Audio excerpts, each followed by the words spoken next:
Hello. Hello, everyone. Hi, Sen.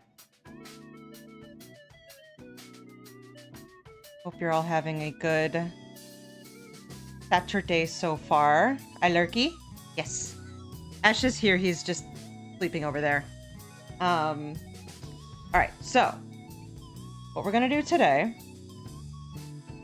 is I'm gonna start. Okay. Yeah. I need to like record a different, separate way. We're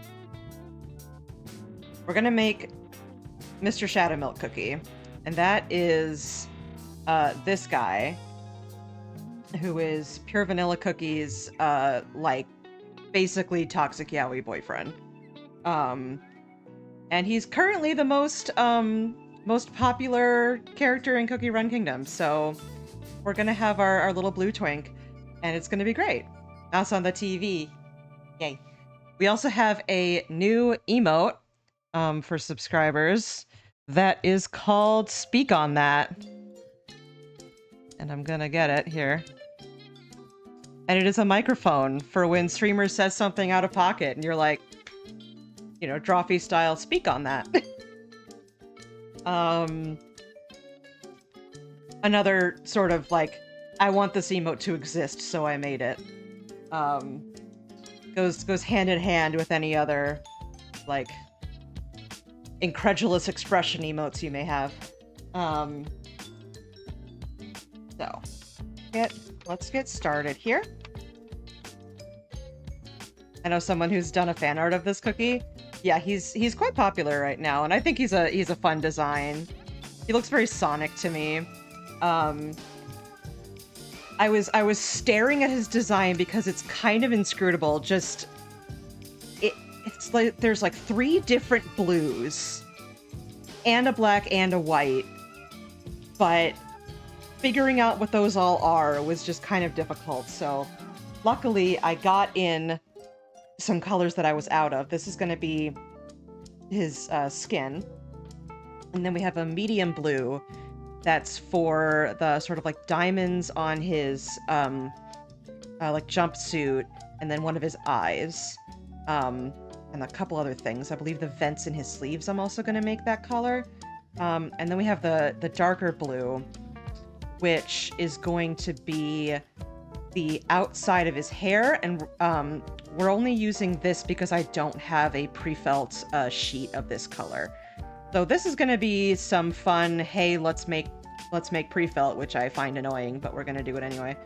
And then perhaps if I make more of this guy, which hopefully I get to, I can just like find a sheet of that.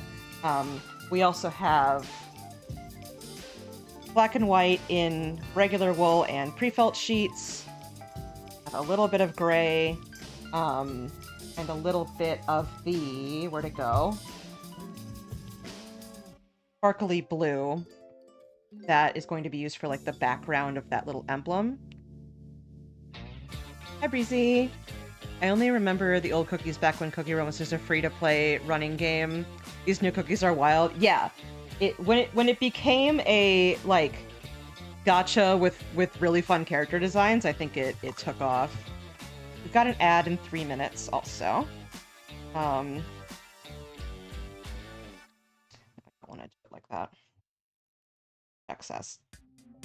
But yeah, some of them have really fun designs, and they're like wild storylines and stuff. Again, I don't actually play it because I have I can't go to Gacha Town. My wallet would suffer. But I do really like the designs.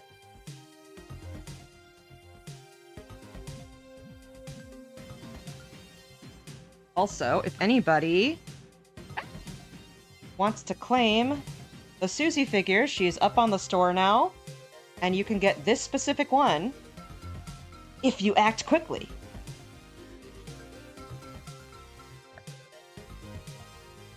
Back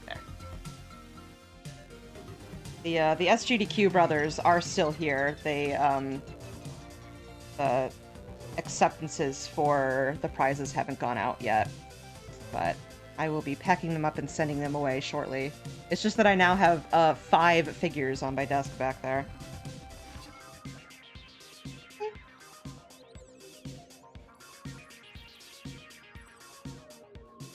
Yeah, I was like, okay, looking at this, how am I supposed to decide what colors to use where? I do remember choosing colors for Pure Vanilla being similarly difficult, but that's also just because I didn't have exact color matches. I found out about the new game when a streamer mentioned doing a voice for Cookie, and I was like, their voice now? Yeah. And some of them are voiced by sort of people we've heard of, like Seiki VA is the VA for one of them. Crunchy Chip Cookie, I believe. Apparently, Cookie Run, like, pays really well and is, like, union-based, so every voice actor on the planet wants to be in it, which is fun. Also, Barrett Letty is one of the cookies. He's, blanking on the name, but one of Shadow Milk's minions, actually.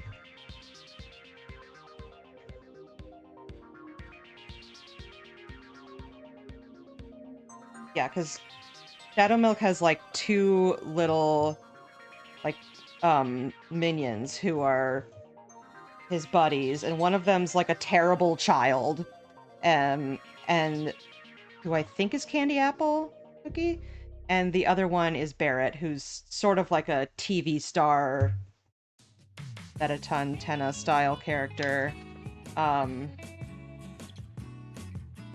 like Amethyst or something. I don't know. It's weird. This right? Did I make the? I made the big.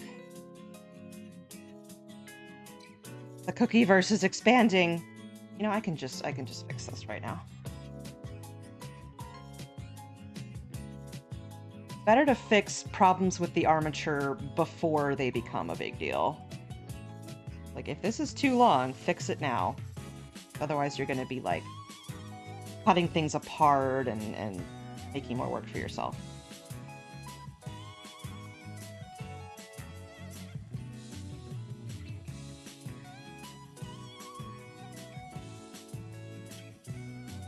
You can do it. Like, and they look like they have completely bizarre proportions, and they kind of do, but it works once they're done. Oh, here it is. Ad time.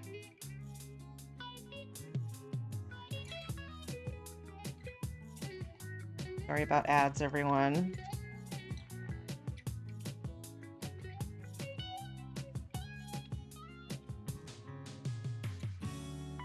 I try not to talk too much during ads so that people don't miss stuff. There's that.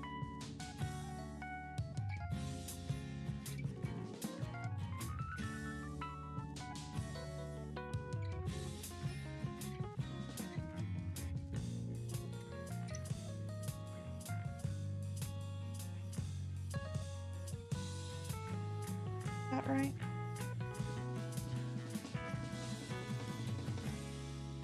Something like that.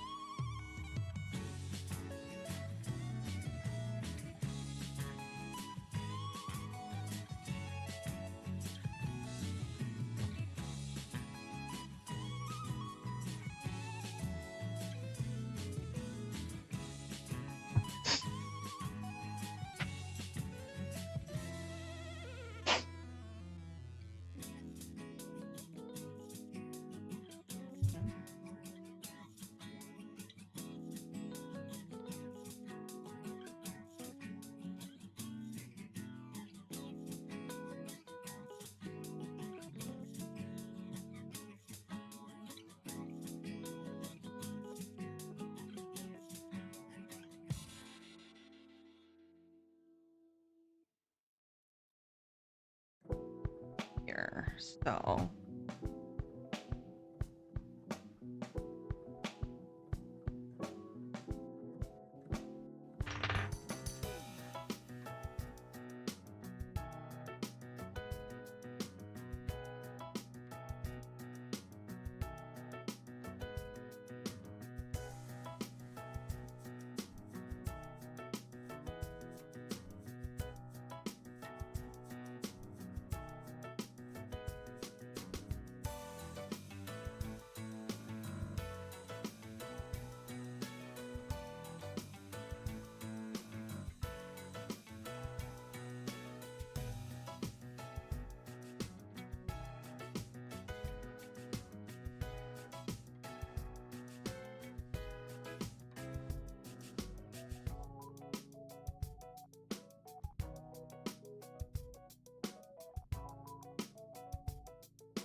Hush. Do you want to come up here? Here.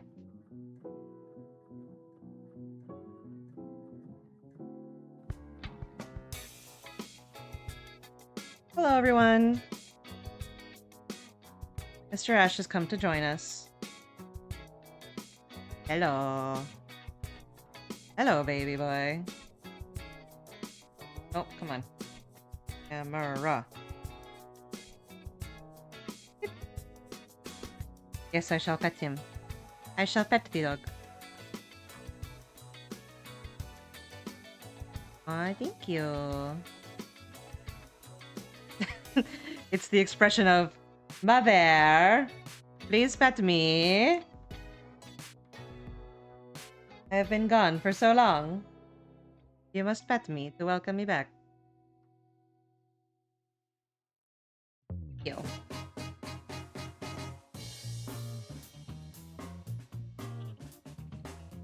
Okay, now we sit down. Very good. So yeah, he is very silky. He has incredibly soft fur. He's just kind of naturally like that. That light's blinking a little bit. Yeah, that'll work.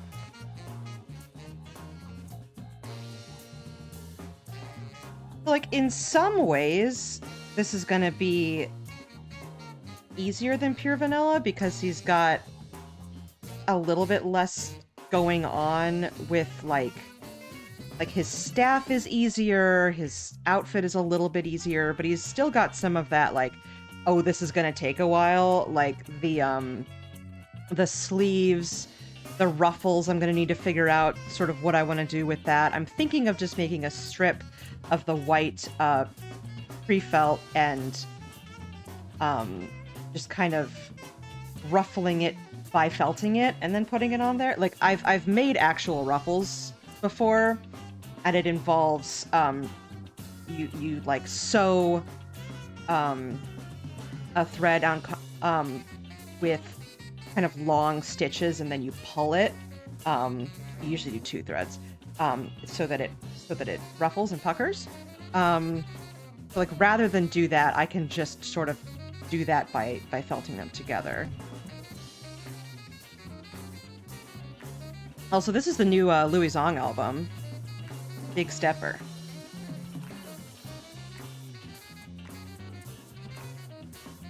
Got some funky tunes.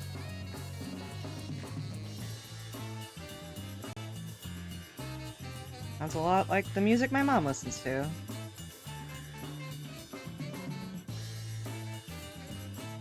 Oh yes. Would you like to go asleep?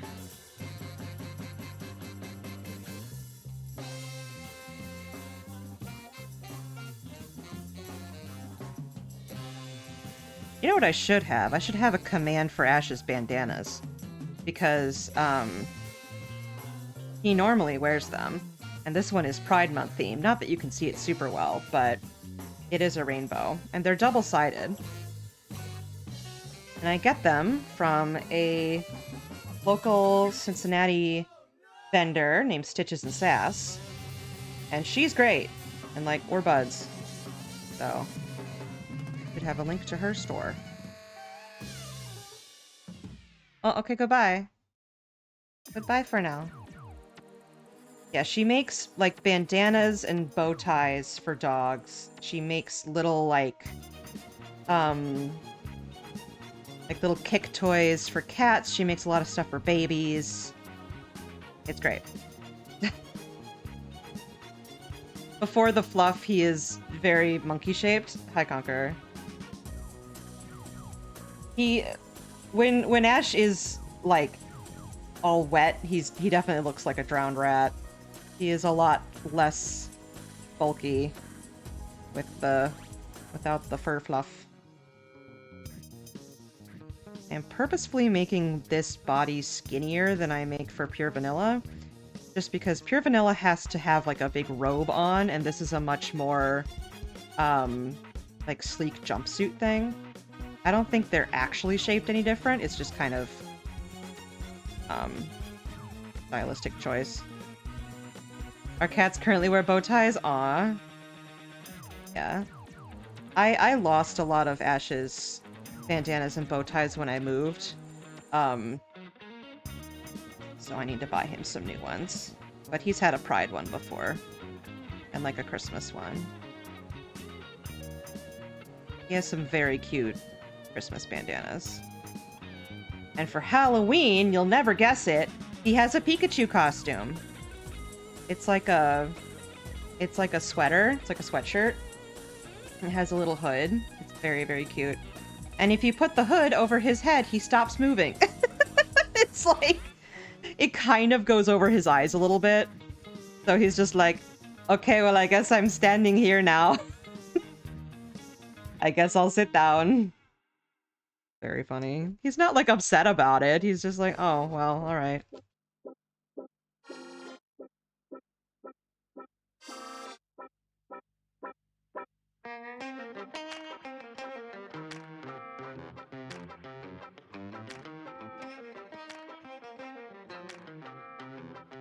Literal Ashachu, yeah. His name is Ash Ketchum last name. So he was named after Ash from Pokemon. Object permanence blocked. It's like, oh well. My peripheral vision is gone, therefore I suppose I shall sit down. So normally it's just him with like the hood down. I'll find a picture of it. Not right now, but I'll post it on Blue Sky or something. Everybody can see it. Yeah, he's had that since he was little. And it's like still a little big on him. But it's cute. Ash, we have that in common, shakes his paw from a distance. I pet his paw with my foot.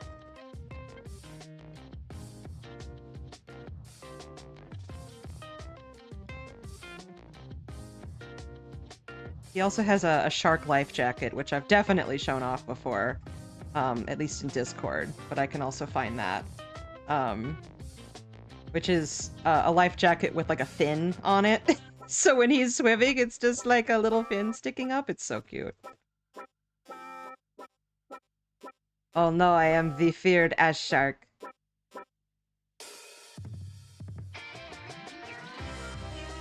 Oh, Cookie Run characters, I love your lack of hands and feet, so I can just make weird little sticks. Everything else about you is very complicated, but no one's ever accused you of having too much complexity in your body shape. That's probably too skinny. Except Cookie Run Sonic. He sort of needs feet. I believe the BTS cookies are still, like, cookie-shaped. It would probably be creepy to have, like, cookies made after real people have, like, realistic hands and feet. Are you a cookie or are you a man?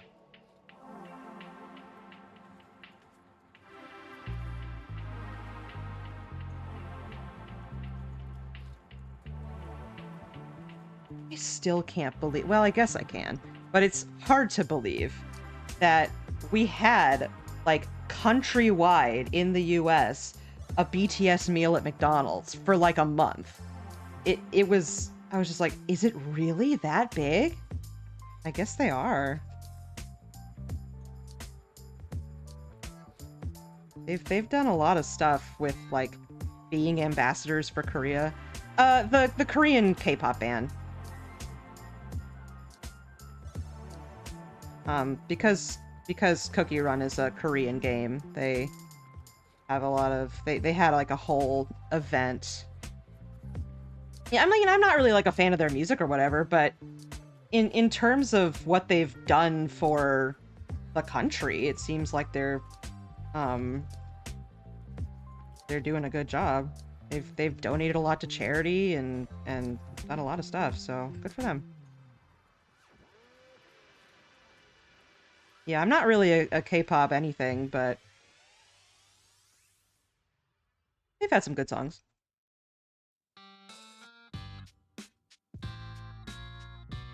But yeah, there was like a whole meal at McDonald's in the US. And it was BTS themed.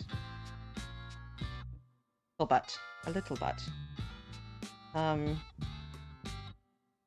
Okay, well, this leg is bigger than this leg, and the legs were already kind of small, so I guess we're making this leg bigger.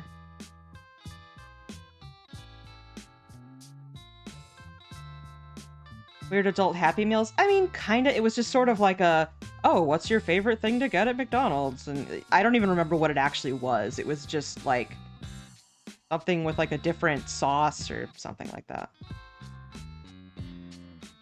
Oh, I'm very much not a fan for reasons. Okay, well, I don't know the specifics. If there's something controversial about them, I don't know. But regardless, they were in Cookie Run for a bit. And so was Sonic and Tails and Amy, question mark? Oh, okay, well, we're done with Funk Album, and now we're straight into the Spampton remixes.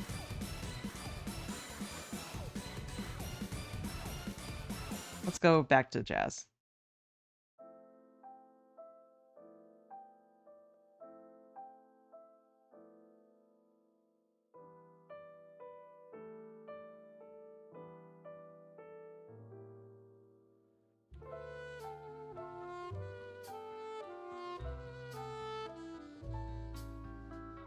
Adult Happy Meals are like, I mean, sorta kinda, like,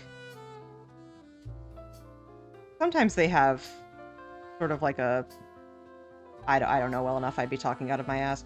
I just remember when I was in college and they had the Omega Ruby Alpha Sapphire toys that were like actually really cool and fun. I like went out of my way to collect them. Because they were like really fun, cute toys, and I even like got the rest on eBay after the... Because I couldn't, you know, make myself go to McDonald's like 10 times in a row for a month. But when you have a college kid's stomach, you can do whatever you want.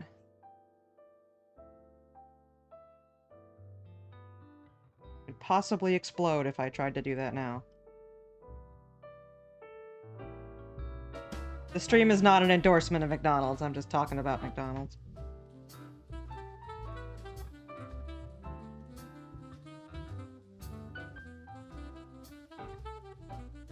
'90s throwback toy. Yeah, here's the thing. Millennial bait, it gets me. It works. Like, I was talking to a friend of mine about Sonic 3 and being like, yeah, they played Live and Learn, and I know that that is specifically targeted at my demographic, but I liked it.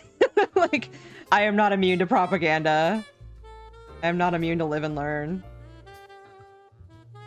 Sonic 3 is a good movie.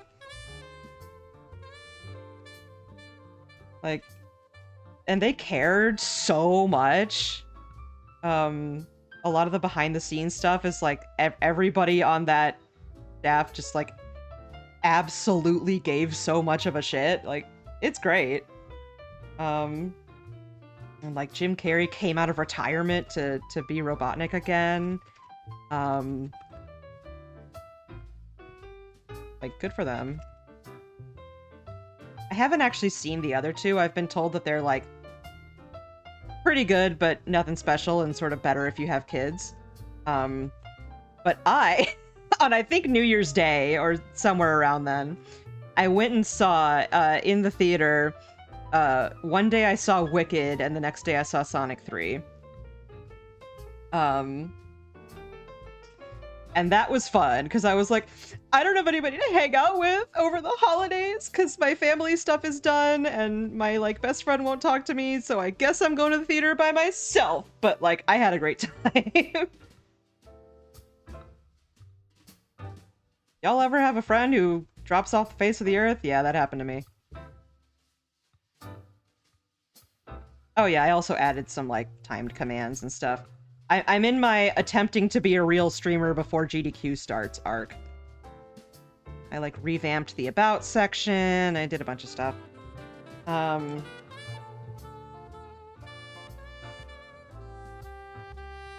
because I don't know if GDQ, I forget if they can like shout out channels that aren't the runners. If they can shout out the like channels of the crafters, but regardless, if you search StabbyNeedleStudios on Twitch, you do get my channel because it says owner of StabbyNeedleStudios.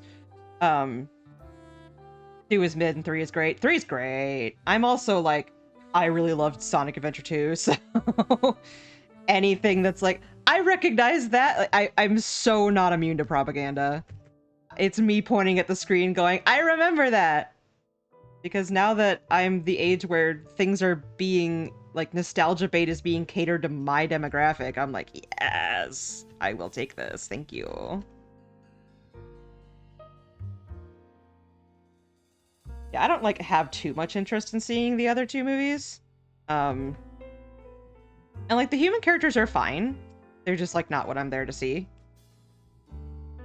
Like, their relationship with the Sonic characters is cute, that they're, like, they're foster parents, basically. It's, like, really nice, but I sort of understood that from the beginning of Sonic 3 is pretty good at being, like, this is the relationship between these guys. Got it? Okay, good. Let's move on. I'm like, cool. Thanks.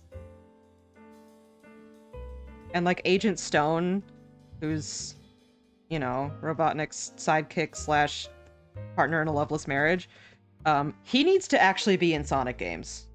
I fucking love him. He's great. I've seen some, like, fan designs for what he would look like as an actual Sonic character. I'm like, yes, put him in Sonic games. He's great. Avoid Knuckles, but also don't. Idris Elba is, like, he's doing okay. He's kind of phoning it in, but Keanu Reeves, he put his entire ass into that. Oh my god, did he put his entire ass into that? He was like, I imagine Shadow being a little bit older than Sonic, and so he's got, like, you know, more of a world-weary kind of voice, and I'm like, yeah! Yeah, you go.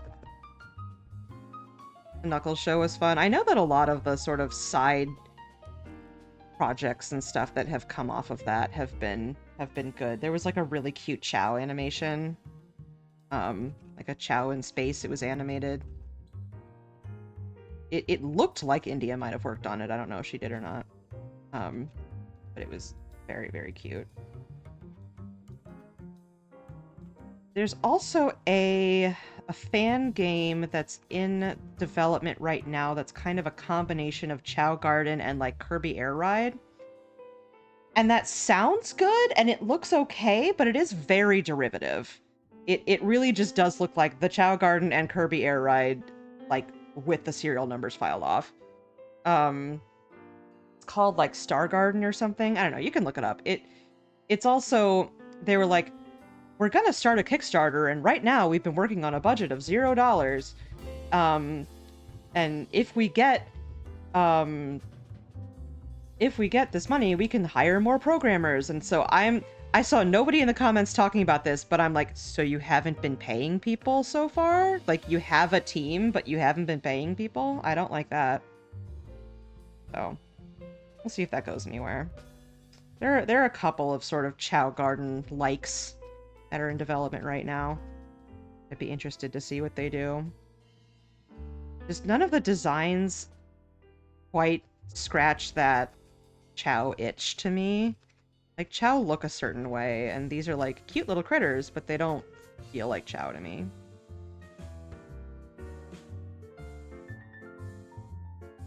Yeah, Keanu loves his craft.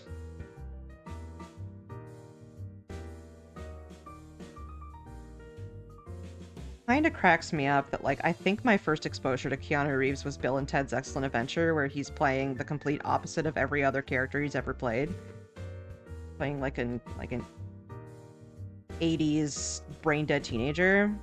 Very funny.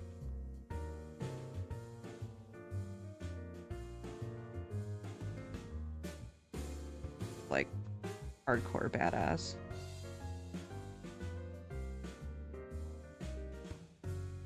Oh, this is from Pokemon Sun and Moon. I always really liked the music, particularly the nighttime music in the towns.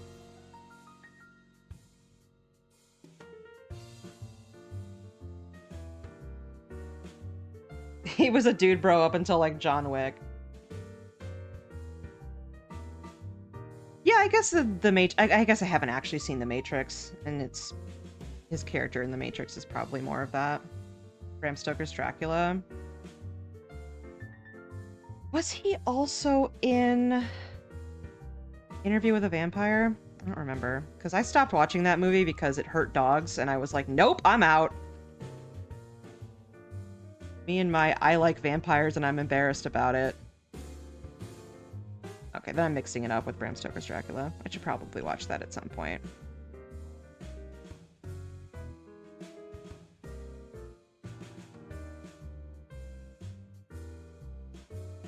I'm like, I should watch this, and then it was like, hey, what if animal violence? And I'm like, ah, no! Turn it off, turn it off, turn it off.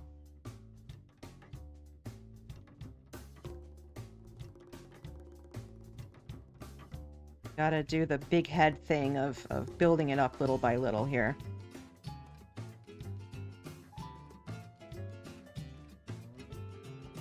Tom Cruise and Brad Pitt. Yep, okay. Other stars of that era.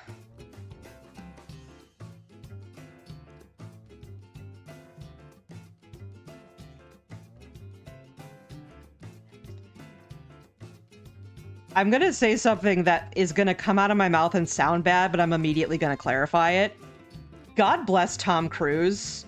Not really. But because he, like, is still making Mission Impossible movies, despite being, like, I don't know, 60 or something. Like, buddy, you need to calm down. He's like, I can still run really fast. Can you see? I can do all my own stunts. I'm like, okay, just cut it out, buddy. Also, you're a Scientologist, so I'm not gonna, like, watch any of those. But I can admire the chutzpah, you know? I can admire the desperate, I need to stay relevant of it all.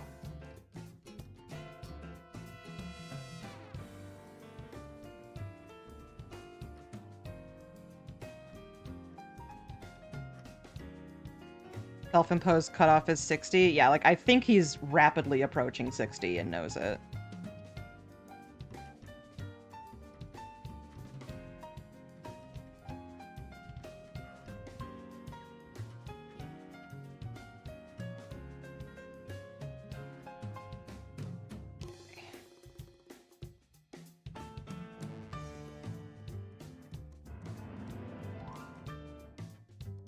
I don't think I've ever actually seen the Mission Impossible movies, but my assumption is that they're all kind of the same.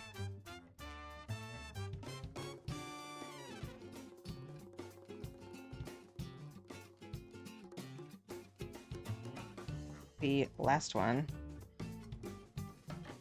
Here's my prediction.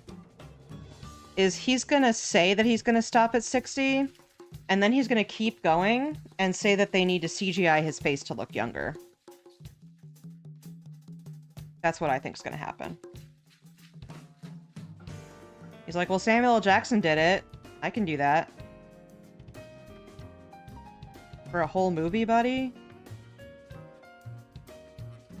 Yeah, he doesn't look that old, but you know how people are. I think he would be like, no, I look too old. I need to look like how I did in the movie. I'm projecting a lot.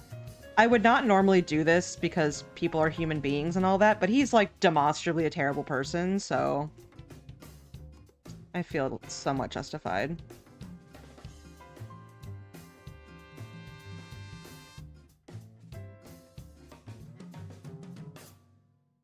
If it was most anybody else, I would be like, no, let's not project onto people.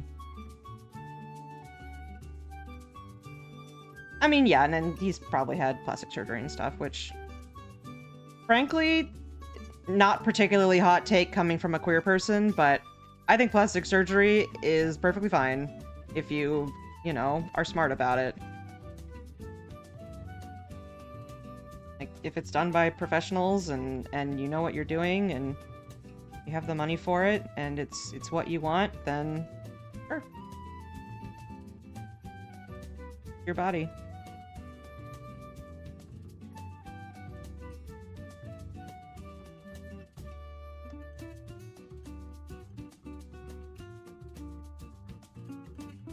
Yeah, I mean, just do what you want to do, but a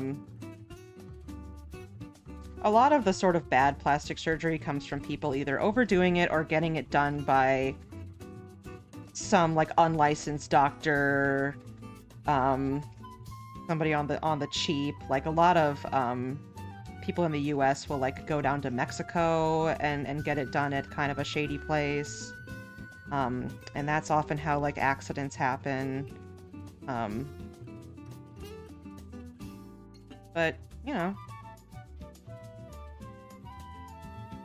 especially, you know, trans people get plastic surgery to have gender affirming care, and if you want to do that to look a certain way, then sure.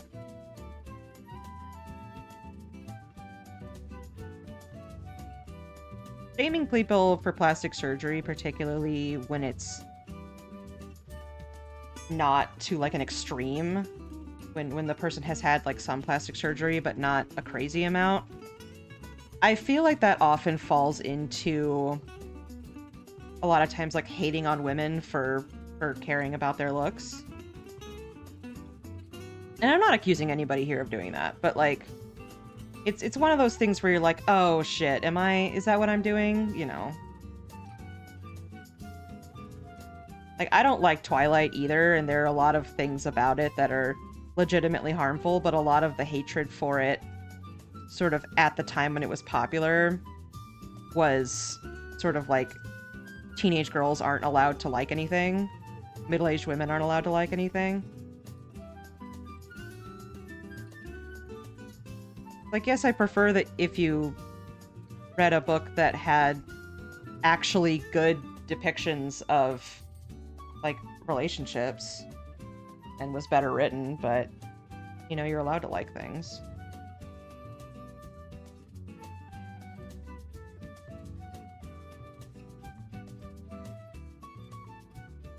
Like, yeah, but I like stuff that's badly written too, you know?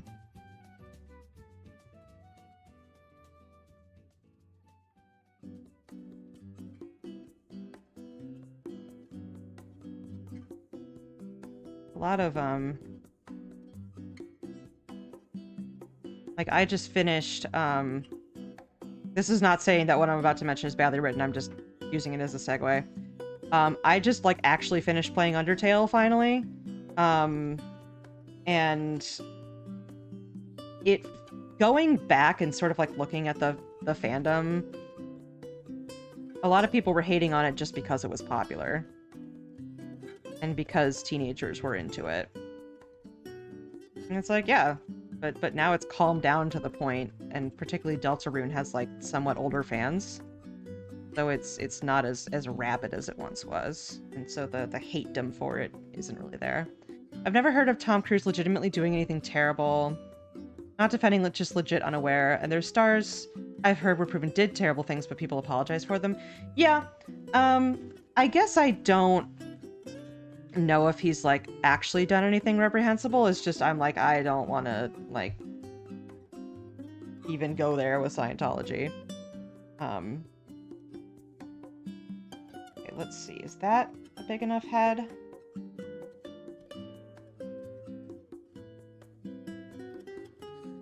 little bit more on the back. And people will apologize for celebrities all the time, and anybody who like gets canceled, we'll have people defending them no matter what they did. Even if it's like, this is provably true that this person did this terrible thing, and people will be like, no, they did nothing wrong. It's sort of a like, people don't want to admit that somebody that they idolize could be a bad person.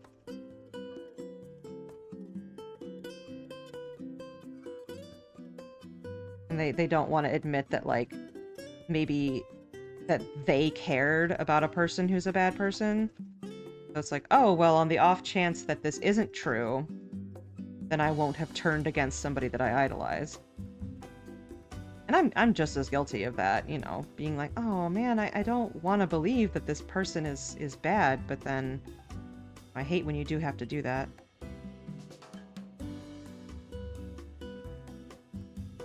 Yeah, I think because I'm going off of what I did for Pure Vanilla. Yeah, the pose is like looking down, so the head looks a little bit smaller. This is about right.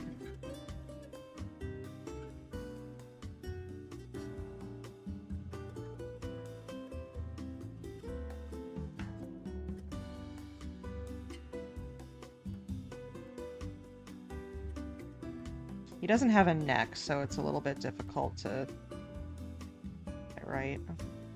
Okay. K-pop industry fosters parasocial relationships so the idols can get away with anything, for sure. And the Japanese idol industry, like, on purpose fosters parasocial relationships. But yeah, lots of stuff like that. Okay, let's... I don't think we need this anymore. Like, for Pure Vanilla, you need it later for his hat, but I don't think I need it later for this. I was thinking of possibly... Because, yeah, I'm thinking about the arm puffs of making them, like, not clothing, but just actually... And I think that's probably what I want to do. I think it'll be easier that way, particularly like looking at how small these are. Trying to make sleeves like that, particularly with those little puffs in there, and like the slashes, the gores, it's gonna be difficult. Yeah, no, that's completely true. Like, it's turns people up and spits them out, and, you know, it's kind of like a supercharged version of like a Disney star.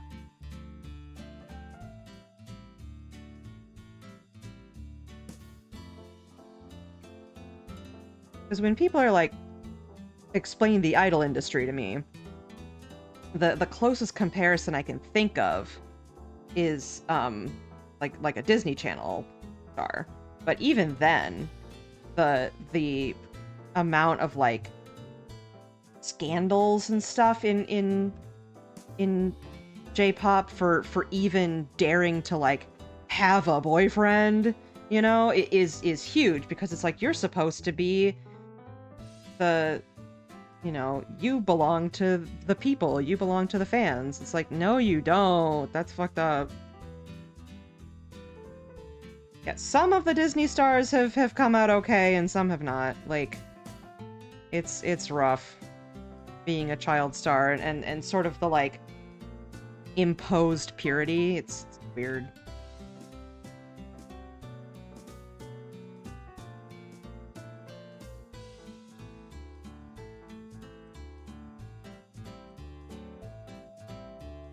Like, I think the child stars I can think of off the top of my head who've done okay and, like, not had a giant crash out as adults have mostly been, like, the Harry Potter kids.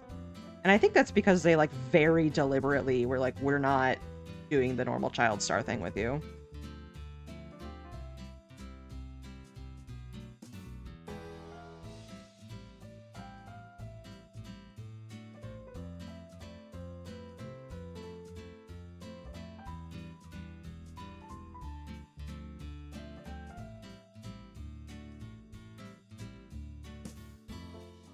This is smarter. Do it this way.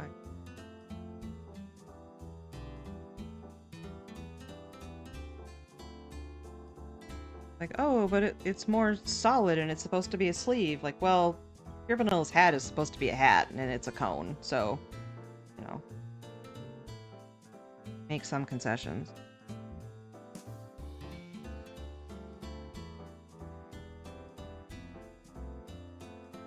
Actually supposed to be a hood, but in 3D that just, like, so incredibly does not work. I like it, thank you. work here. I'll probably make it more billowy when I actually put the wool covering on it. It just has to be like the right density. At this moment, felting it down, it's not going to be quite enough. Shapes are looking good. Thank you. I'm luckily pretty practiced at making at least this body shape from making pure vanilla something like 5 or 6 times. So adapting it to another character shouldn't be terrible. I think the hard part is going to come with a lot of the details. Figuring out how to do that. Also, the as we saw with that kind of winged character that I did, having different colors on each side of like a flat object can lead to them bleeding into each other. So I'm gonna see what I can do to like minimize that as much as possible. I'll definitely like make the parts with the eyes. I'll like add the eyes by themselves and then add the other side onto it. Because the other side is just flat blue or black, depending on if it's the cape or his hair. The little staff, I'm trying to decide. I will probably make that with clay.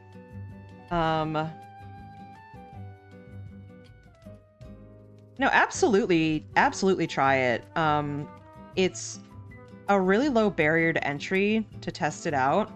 You can get little kits online. The kit that I recommend is !kit, and that is from Heidi Feathers, where I get a lot of my stuff from.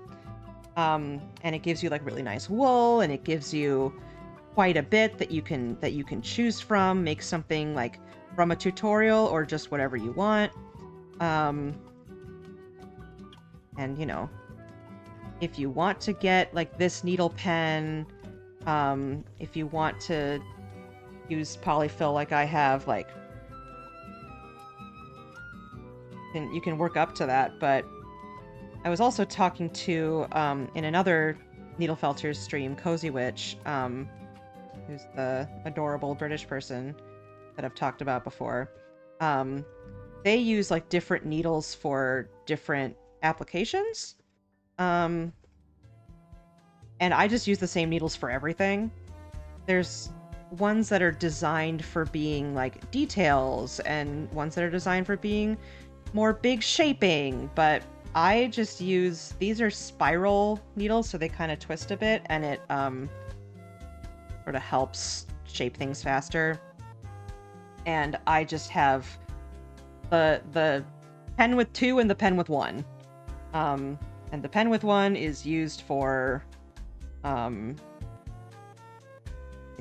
details, and the pen with 2 is used for everything else. And this could also hold 3 if I wanted it to.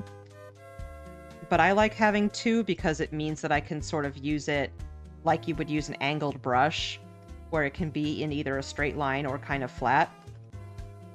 Or depending on what you need it for at the moment. Like, you know, here I'm using it more flat, so I can get this line correct.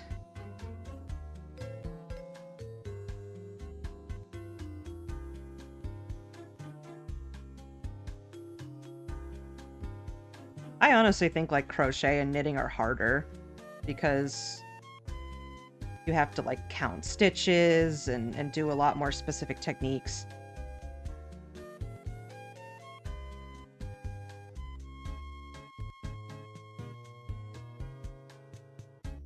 Whereas I just stab things.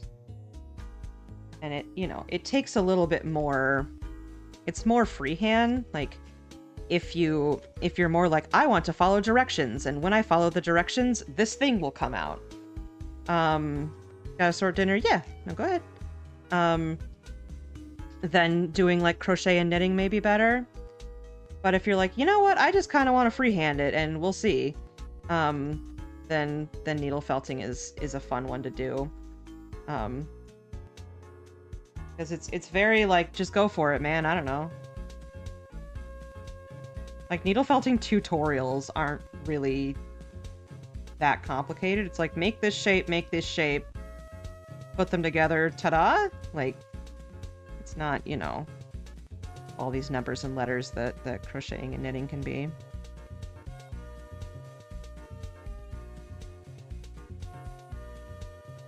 That's good enough for now.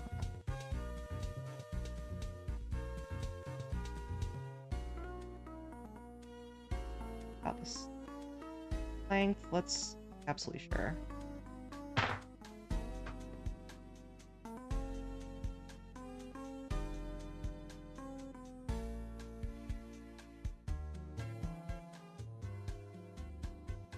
For being a fiber arts person, I'm not actually a particularly good resource about like what types of fiber arts there are, because I mostly just do felting. Like, yay. You need to do a cool cape? Yeah. Yeah, that's about right.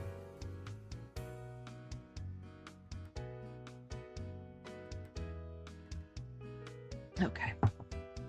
The rest of the sort of shapes are going to be pre-felt. That wasn't a good place to put it, but we're putting it there anyway. Okay, let's do in this.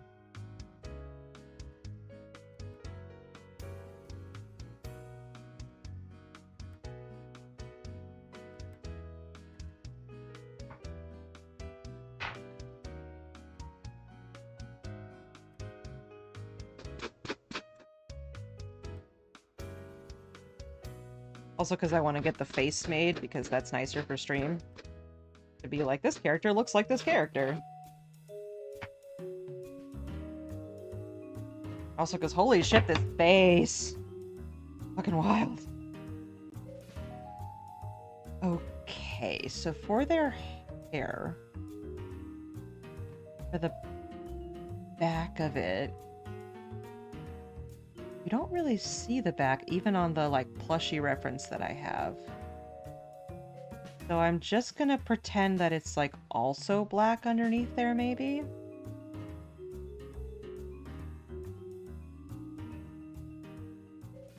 One of those, there are no good references, so we're just doing a thing called creative liberties.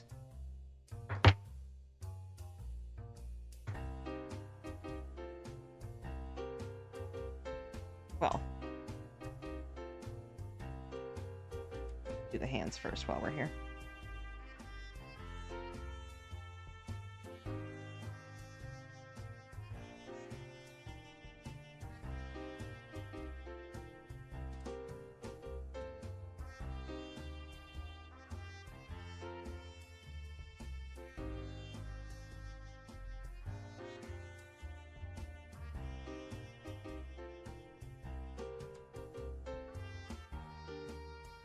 It's a nice Dark World remix.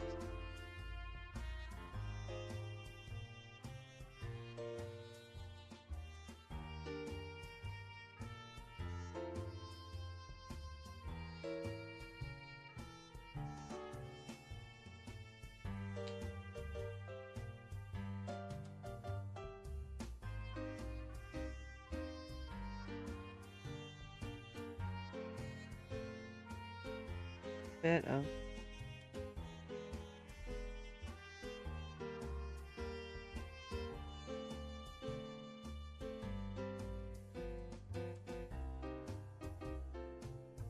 the other thing that's interesting about making this figure specifically is that I want him to look good next to Pure Vanilla if somebody orders both. So, like, for example, his little gem in there is supposed to be the same gem as Pure Vanilla's, which I used this color for, this sparkly blue, because that's really the only blue that's on Pure Vanilla. But because Shadow Milk has like 3 different kinds of blue, it's not really going to work, particularly on that blue background. So I'm just going to have to use one of these other blues I have, but I'm going to use the sparkly blue as like a background. But for his staff, Pure Vanilla's is actually just all felt. But this, I'll have to see if it like makes sense to do that with felt, because I think I can relatively easily. Shouldn't be too bad. Like ideally I would make it with clay, that would be better, but maybe with those like little balls around the sort of base of the crystal ball, if those were clay, they could more easily fall off. So maybe it's better if I do it as felt regardless. I would just need to do a similar thing that I do with Pure Vanilla's flower, where I have the polyfill there and just go around it. Yeah, no, that should be fine. Easier to make anyway. Hi, Dark Sass. Welcome in. Making a jester boy. Attempting to make this inscrutable design into something that works in 3 dimensions. There is, I think, an official plushie that I have as like a secondary reference for some sort of like, how does this work in 3D and what does the back look like kind of things. And Transwizards, hello. Yes, if you check in, they look rad. Yeah. There, if you remember Pure Vanilla Cookie, who's that sort of priest-looking character, this is his like toxic boyfriend, basically. Very like enemies to lovers, from what I understand. And he's like the most popular character in Cookie Run right now. So if I have a Pure Vanilla, I need to make a Shadow Milk. Don't ask me what Shadow Milk is. I don't know.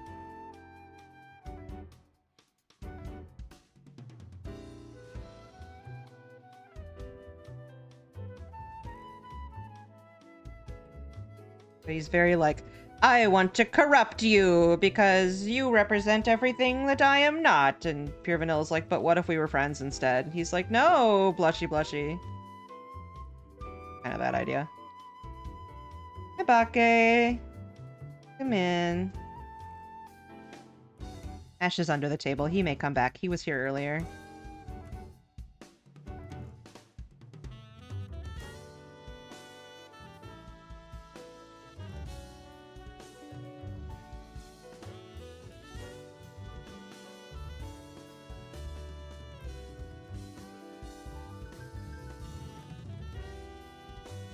And I'm not sure how long this is going to take. What I'm gonna do tomorrow is going to be a special like extra stream that we're gonna do starting at this at normal stream time, so 4 p.m. for me, 4 p.m. Eastern. And it's gonna be a special 2-hour long stream that is for a creator named Binge Bear. He's doing a crafting rainbows thing.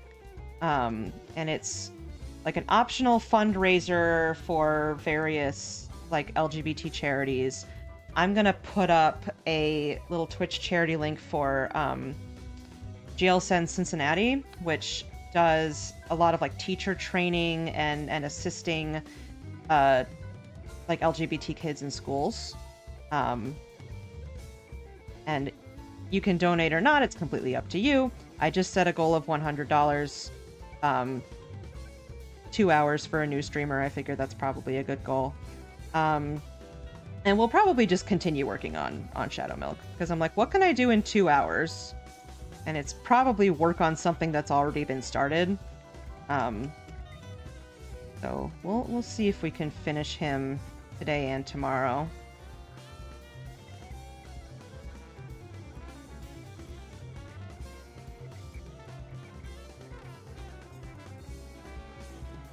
But yeah, and if you wanna see other cool crafty streamers, what the raid train is just like you stream for 2 hours and then you raid into the next person on the list, and then they raid into another person, and It's me and a bunch of other people who are sort of in the crafting community who I'm getting to know.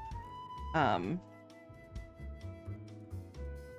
they do crochet and diamond painting and knitting and paper craft and all kinds of stuff. I believe the only other needle felter is Cozy Witch, who is... I'm not sure if they are near me on the schedule at all. I just have one slot, but I think it's gonna be fun.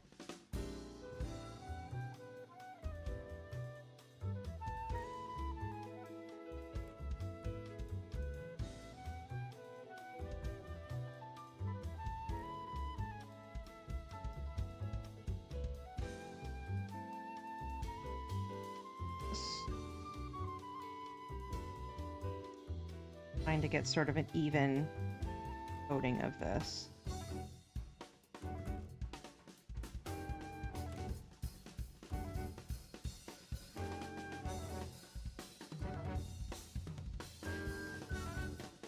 Chrono Trigger really like lends itself to jazz remixes in a cool way. There are a lot of them on YouTube.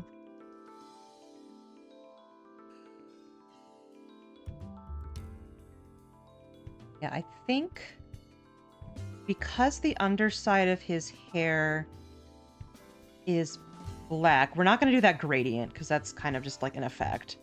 But these little locks are on the sides are blue.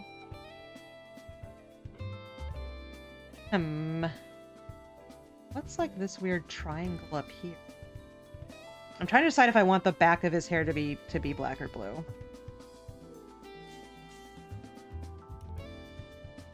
About that in a minute. Sorrybot. Care of spam, taking care of business.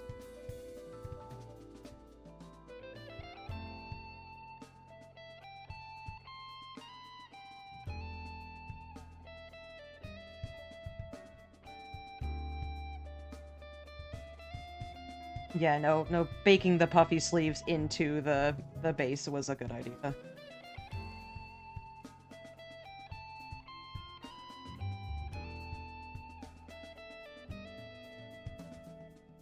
That would have been... Drink of the bot blood! No, spam bot. You shall be deleted by my bot. I have the superior bot power.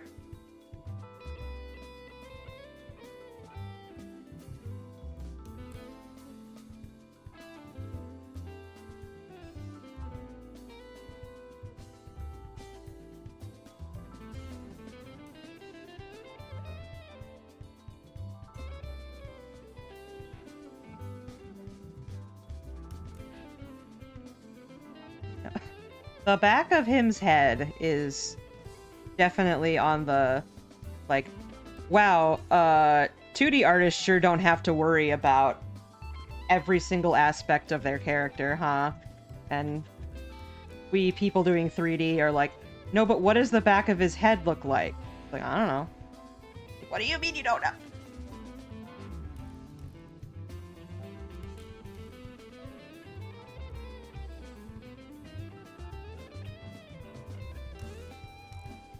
I feel for 3D animators because they probably have to go through a lot of similar stuff.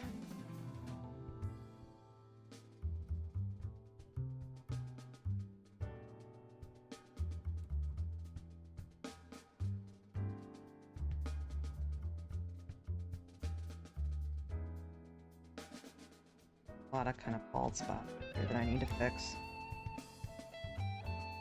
Such a light color, it really stands out. That's why it's so nice to have turnarounds of characters. Uh-huh. It sure is. It's really, really nice when there are, like, even if it's fan-made, like, full turnarounds, full, like, this is what this character looks like from every angle. I'm like, thank you. We're in the realm of I have to make some shit up. This guy.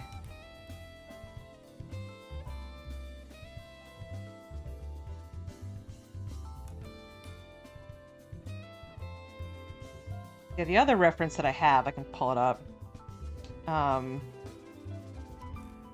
Okay. Grab it.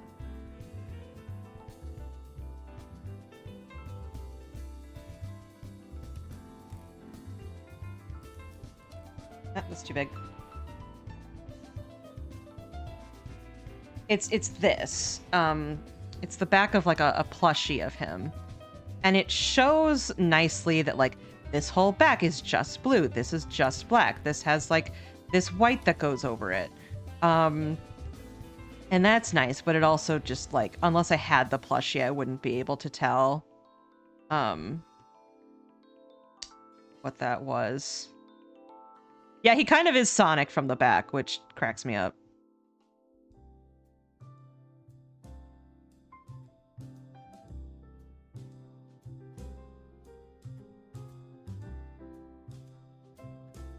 Right.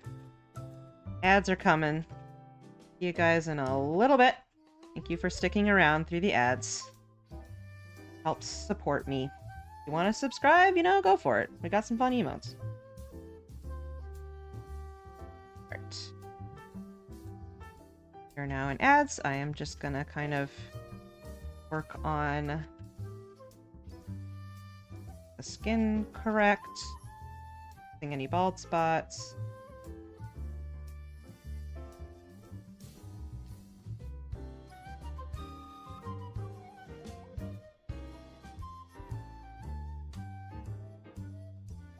Like that.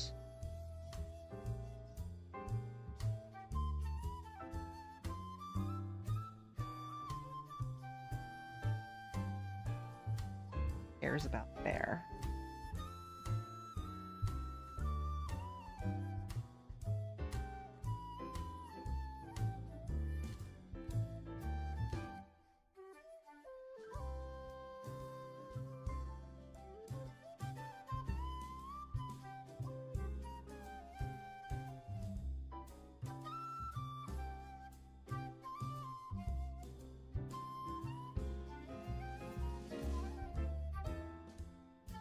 Right.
Check something quickly.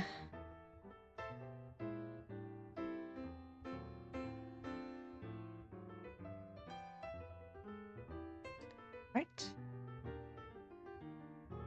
And the back of it. What is this triangle? Triangle, what are you? Or that. Yes, because the black is more of like an effect under the hair.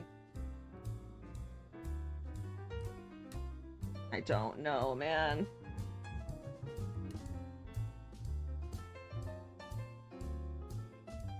Blue and black, and then the sideburns are blue. Your kid, I guess.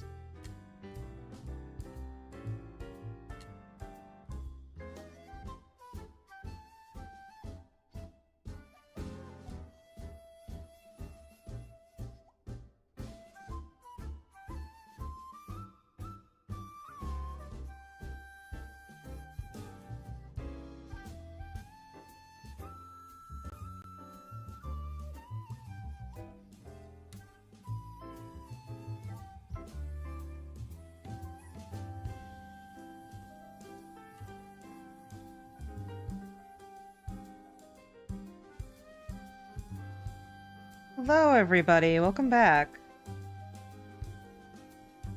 You're firmly in the realm of making shit up at this point. I've decided that the back of the hair is black, and that these little, like side locks are blue.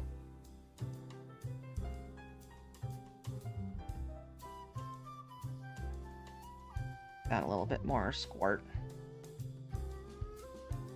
It's kind of easy to make it, like, too skinny at the bottom and more like oblong at the top, but then that makes them look like they don't have a chin, which they don't, but it needs to be rounder.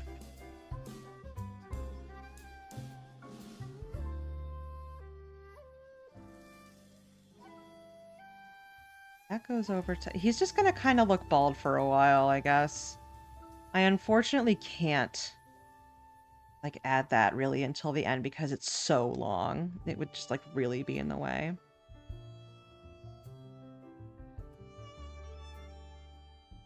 Going to look like he has a receding hairline for a bit. I apologize.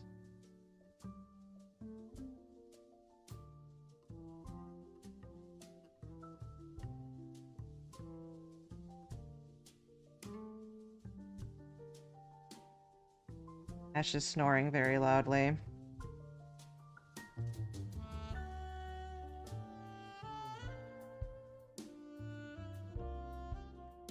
For a little dog, he sure has a loud snore. It's very cute, though.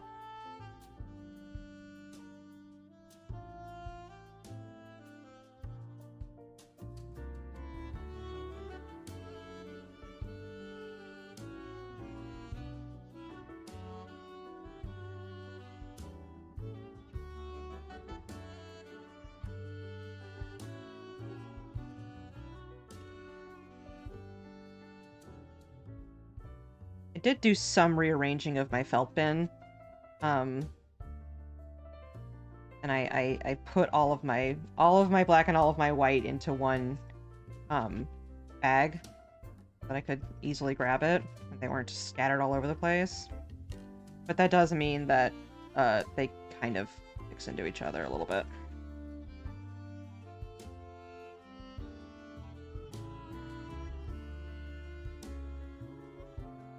Sneepy, he's so sneepy. He walked outside for 10 minutes and it made him also very sneepy. It's, just like everywhere, very hot out here. It's supposed to be in the 90s Fahrenheit, like all of next week. And he's just like, oh, but I have this long black fur and it makes me so warm so quickly. But I don't want to get him, like, shaved or trimmed because his fur is very thin. So I don't think it's, like, really trapping heat a whole lot. It just kind of, like, retains heat when he's outside, and then when he gets back in, he's perfectly fine. Also just because he looks, like, very different and wrong if his hair is shorter. It's that, like, seeing your dad without a mustache thing. It's like, ah, that's not correct!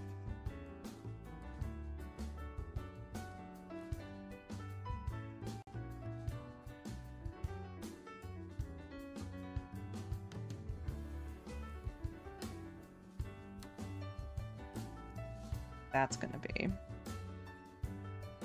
Then we have the other problem of guy's got no, like, noses, eye sockets, or chin, or anything, so I just have to, you know, attempt to get these features correct, and only God will know if it's correct until the end. Okay, so the face is where some of this, like, all three blues are going to be used, so I need to make sure I'm using the correct blue. This is really lovely. I just got this in. I had wanted to do time to pivot into Lancer. Honestly, that's not a bad idea. Got a very similar color scheme, but let's just, like, card a bit of some of these, because I'm probably not working on the sheets of hair and cape today. Have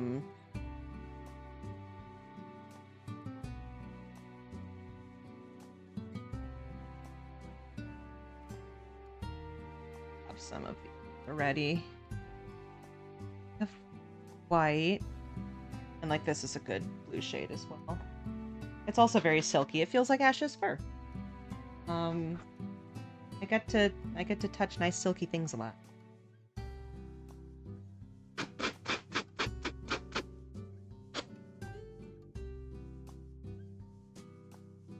Reminder that doing this is essentially like teasing it. It lies flatter. It looks better. And the only reason for keeping it like this is usually for hair, or like a few other things. But in general, having it in this, it's called carding, in this carded form, better for getting things to lie more flat. But it comes like this, at least the colors that I get, which tend to be like brighter and more saturated. They come like this. And these are literally dog brushes. I have 2 of them.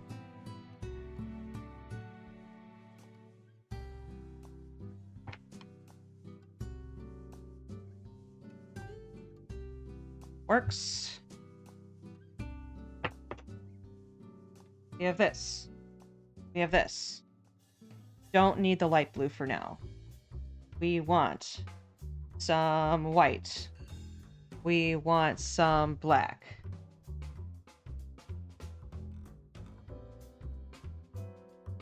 Yes.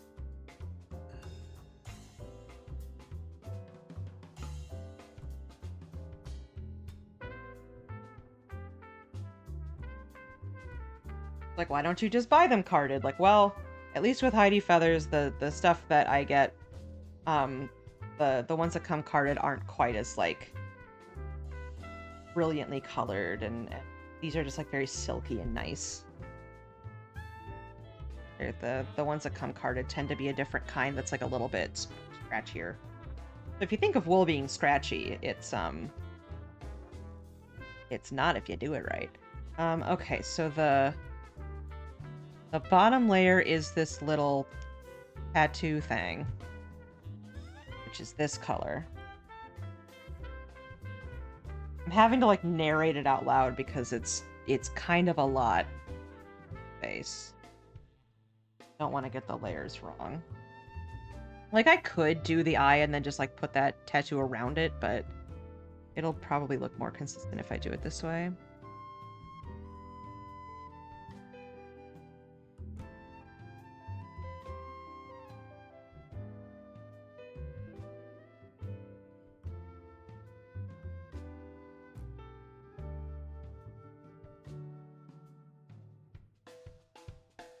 And yeah, thank y'all for dropping by my stream Saturday. Appreciate you spending time with me. It means a lot.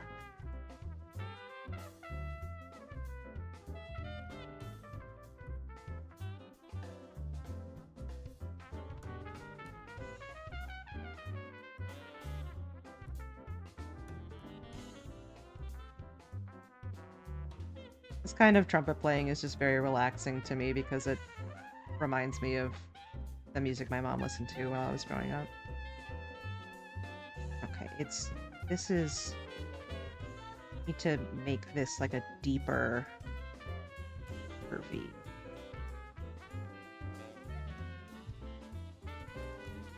Like a wider, longer spike than that.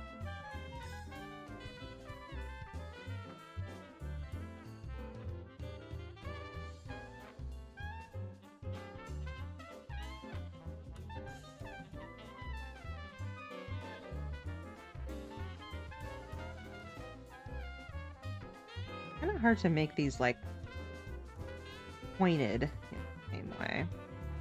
Or bust.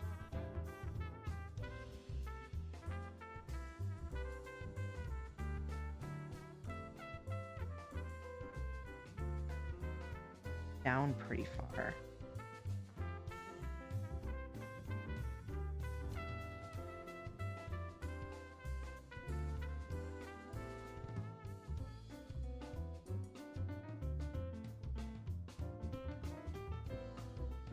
Every felt doll's got something that's difficult.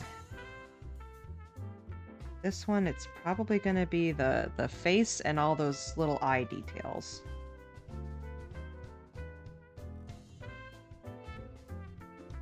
Face is usually not that hard for me. Got a lot of detail.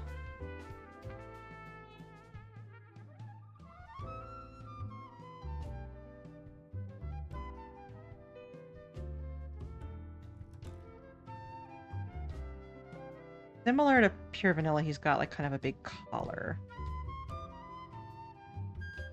So we want the face to like here. Just sort of sketch it out a little.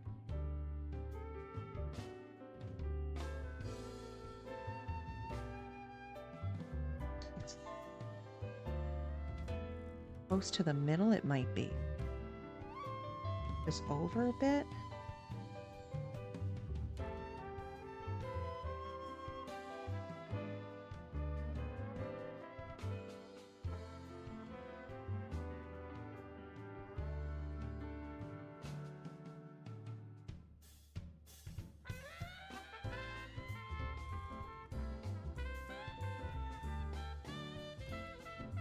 The distance from the middle that I had it would be better for like a normal human character, but with the kind of like big anime eyes like this guy has, wider part. So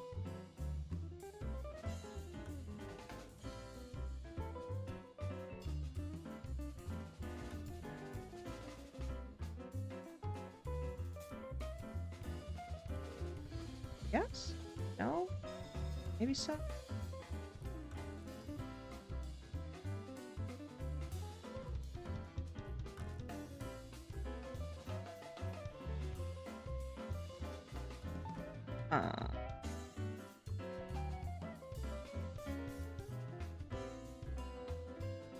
This is also another thing that I'll like get better at with practice, I'm sure. If I make this figure more than once, I'll understand how to do this better. And other side has a different color. Like an edgy thing. Hello, sir. You want to come back up?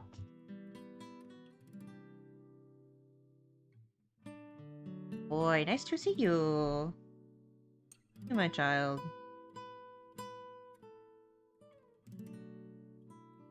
I know.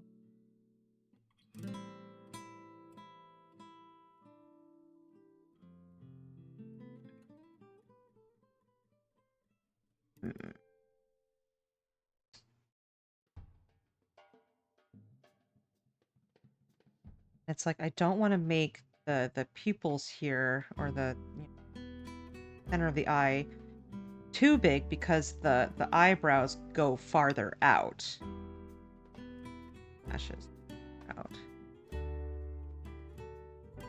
Just look at the size of what I'm making and not the size of the whole thing. Proportions are hard.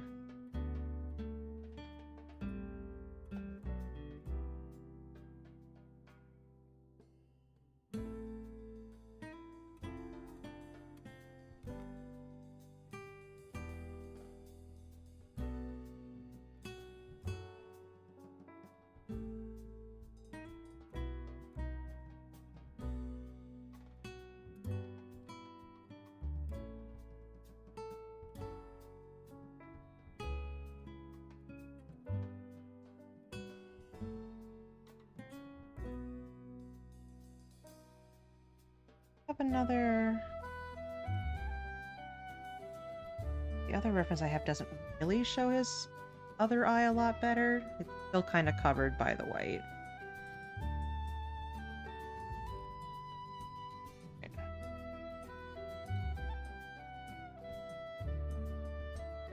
first reference. The official art is still probably the best reference that I have.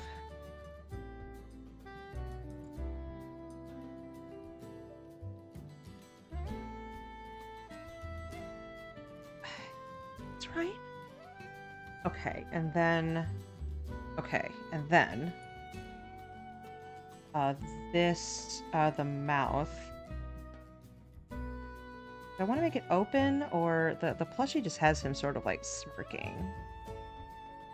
Which probably goes better with vanilla. Let's just...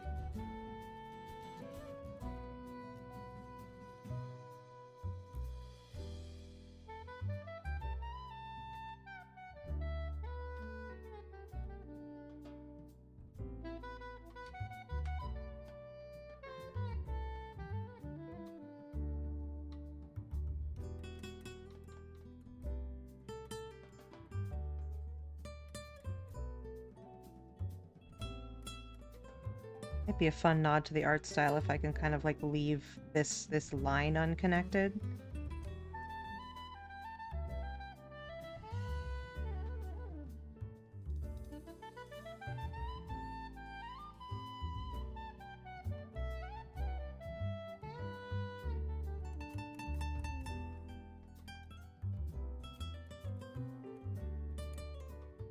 Okay, done with these.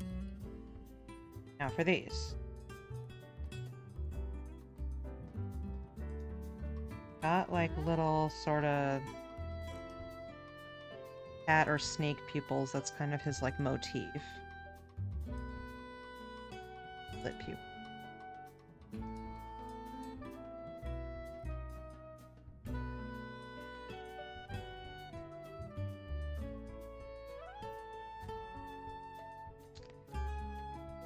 Triangle shaped. He definitely should be like looking down on you. The idea here, and if not being seen from a downward angle, I should still make his eyes look.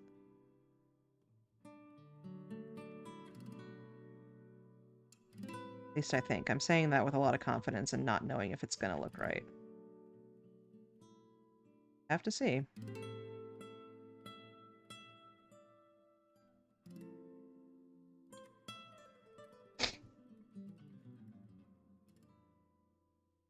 Then this is his other eyebrow, black or white.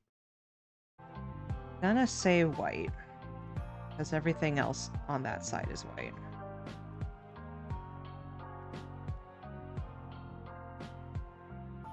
Anime, I mean, this design is very anime and I like it.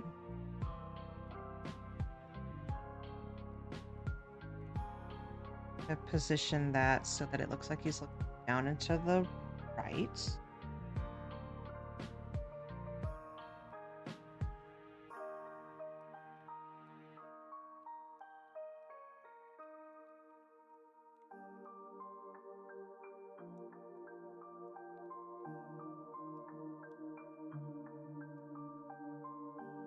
Making these consistently shaped is hard.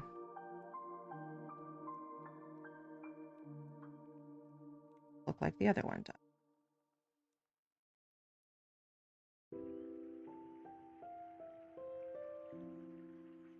That's okay.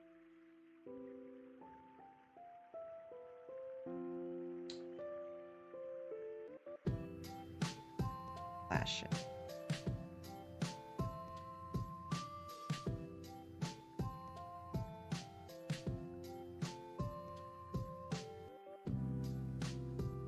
Goes past. Are we, maybe entering into I made these eyes too close together territory, but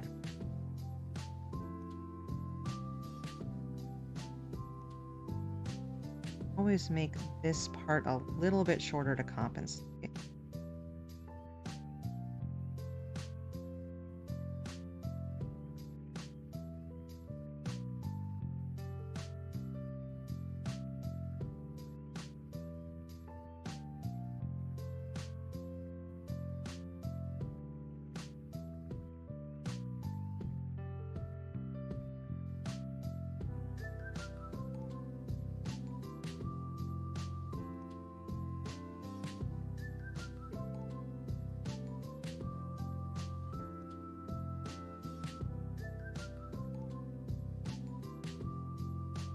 If I made them any farther apart, then this wouldn't look right.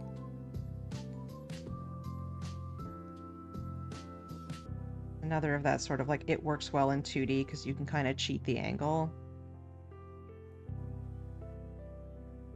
I think sort of in reality, these eyes are too big for the head. But we may have to cheat it ourselves to make it correct.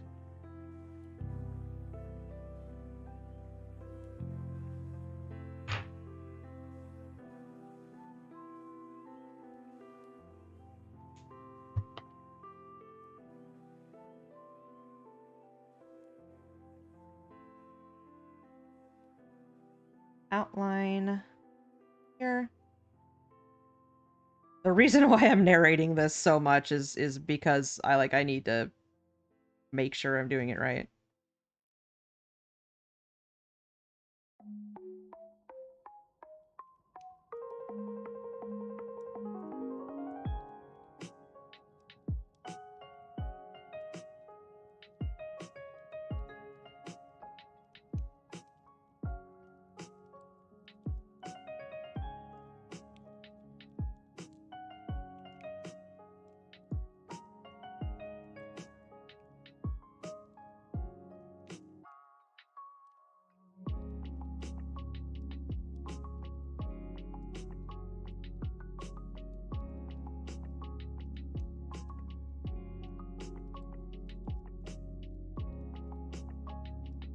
Thinner line.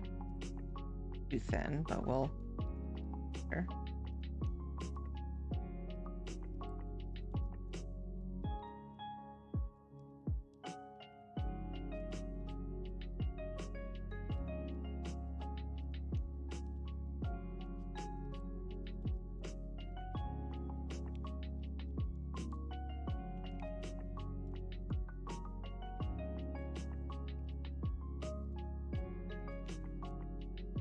This.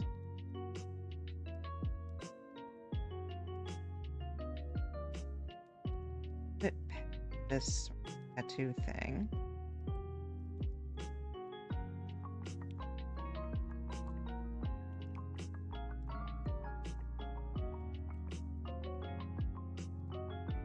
Like, I'm genuinely surprised that this is turning out as nice as it is.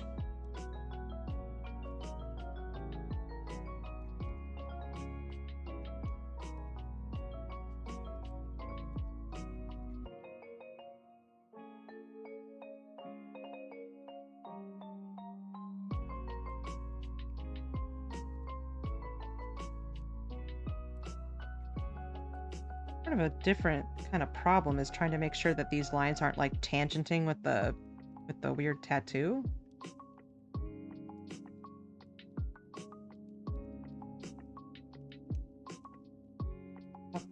Okay.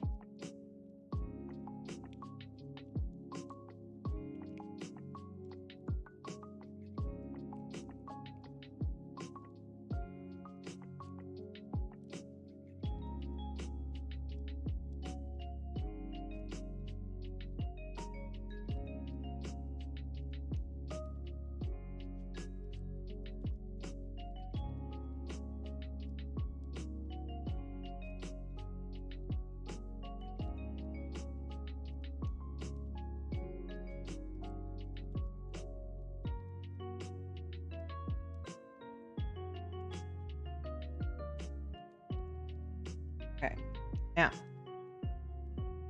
the white side.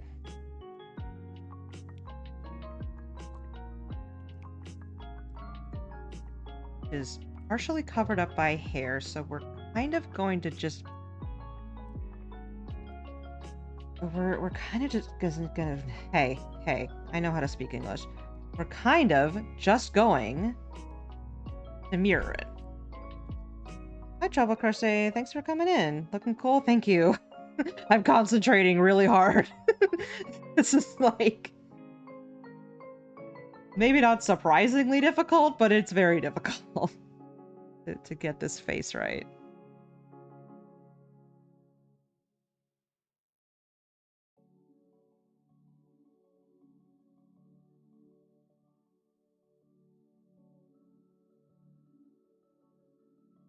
Okay.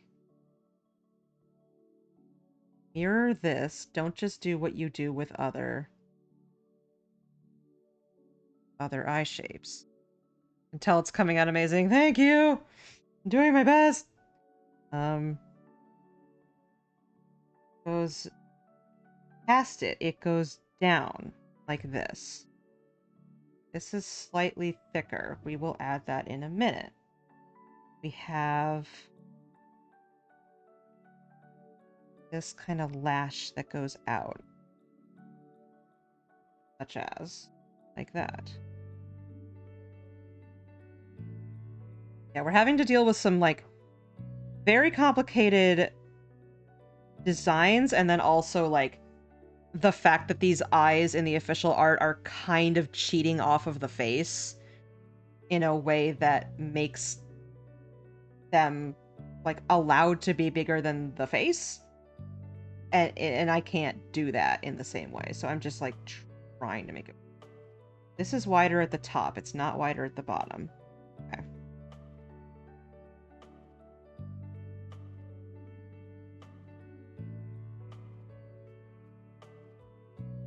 So much harder without a reference to look at.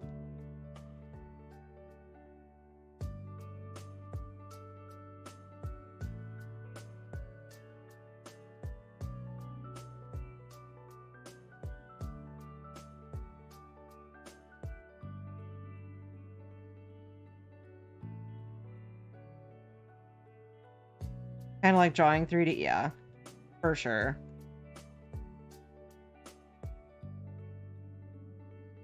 There's a lot of stuff, particularly in Cookie Run. There's when I make the pure vanilla figure, I have to cut a hole in his cape so that his arm can go through, because the art cheats the cape in a way that, like, allows his arm to go through while the cape kind of drapes in a way that it physically can't. So I'm sort of, like, realizing that the eyes are doing something similar here.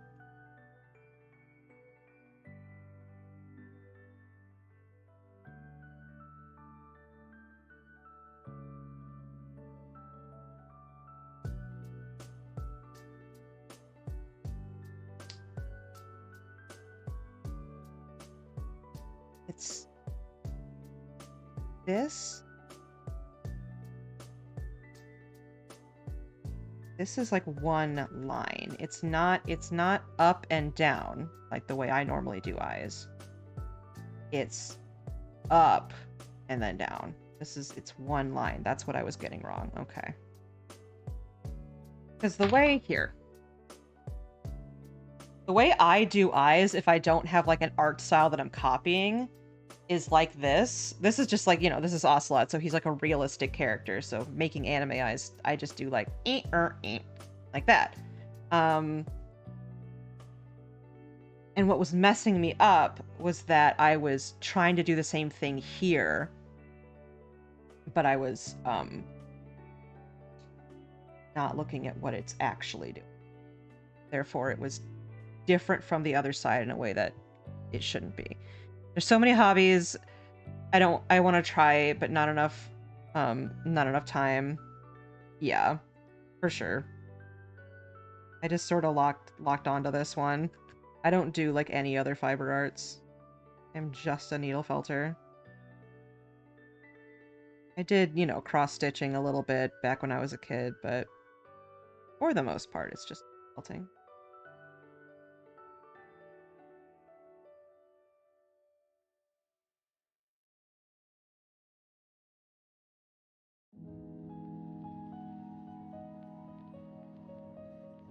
This goes, like, partially down this way. And like that. That's better. Okay. Better.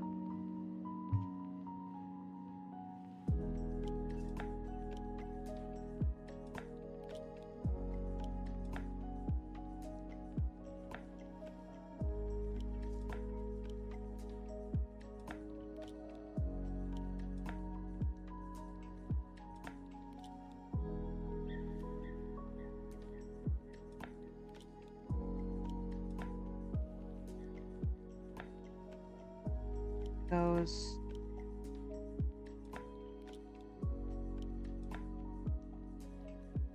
About 2/3 of the way through where it goes down. Direction. And trying to 100% Super Meat Boy. Anyways, 100% first chapter, which took about a day and a half. Hi, Mr. Gene. Welcome in.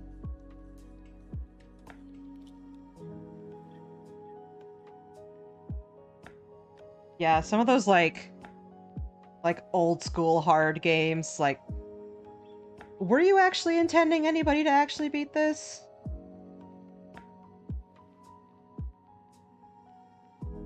I get that that's that team's style, but Super Meat Boy was always too much for me. I'm like, no thanks. But good luck.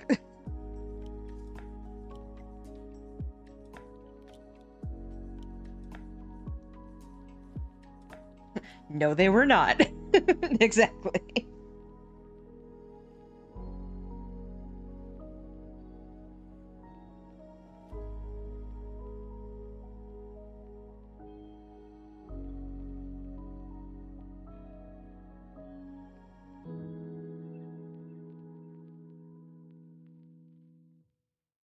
Come on, you can do it.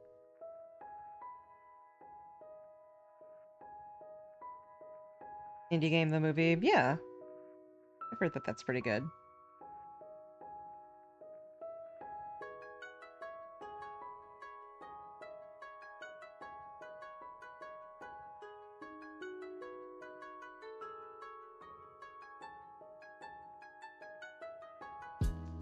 Gonna lurk? Yeah, go ahead.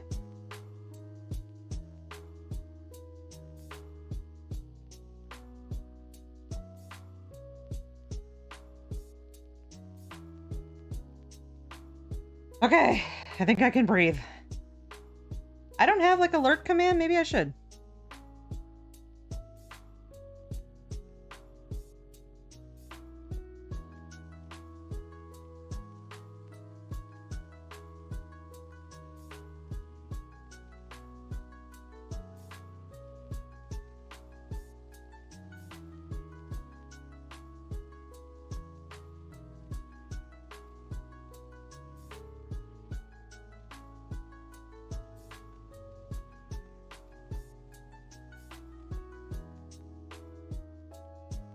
Next. We did the face. Oh boy. That's definitely was one of the hardest parts. All right, let's work on the jumpsuit.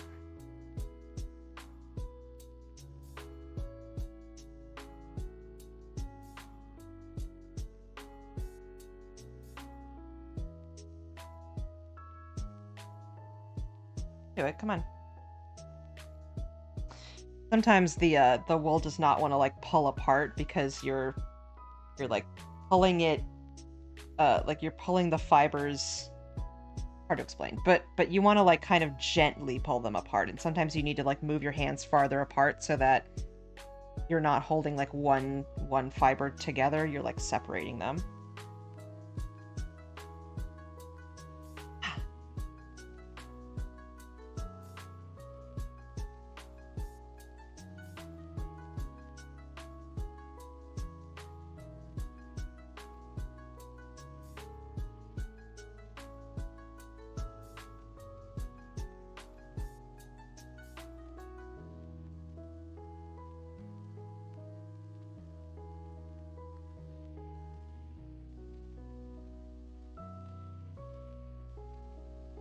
Probably won't need this much, but it's never bad to have parted black wool around. I'm gonna use it for something.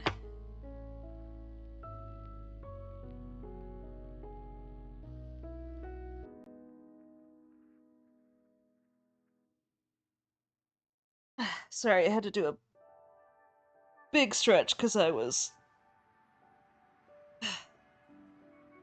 very, very hunched and scrunched doing the face.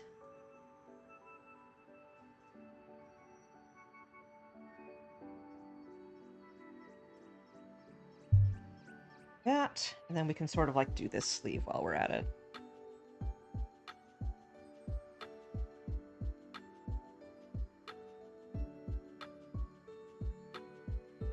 one saving grace of this guy's costume is that the jumpsuit part is, like, skin tight and just kind of simple.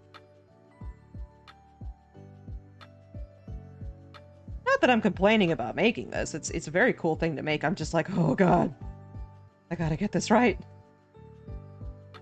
Shadow Milk fans and myself. I'll be so disappointed if I can't get it right.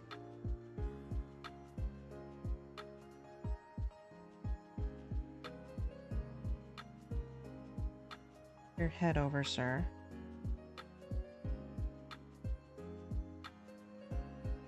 Well, now he looks like he's smirking at me no matter what I do. Like, huh? Is that how you're making my jumpsuit? Like, yeah, bud. That is how I'm making your jumpsuit.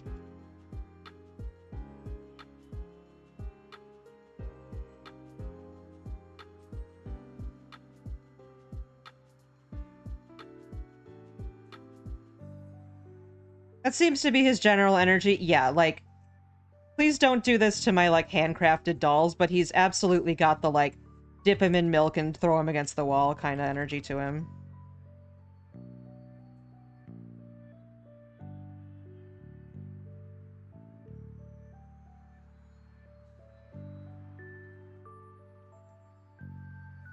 Well, he is... You know what? You know what? You're right. Being dipped in milk is part of his identity as a cookie. And his name is Shadow Milk Cookies, so there you go. Has been decreed by his very existence. Must be thrown against a wall.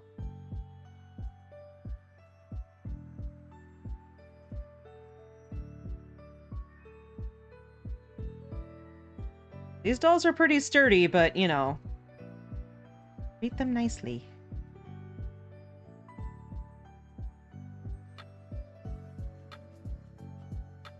The reason I say they're not for children or pets. Like, young children. They can be for children if they treat them well.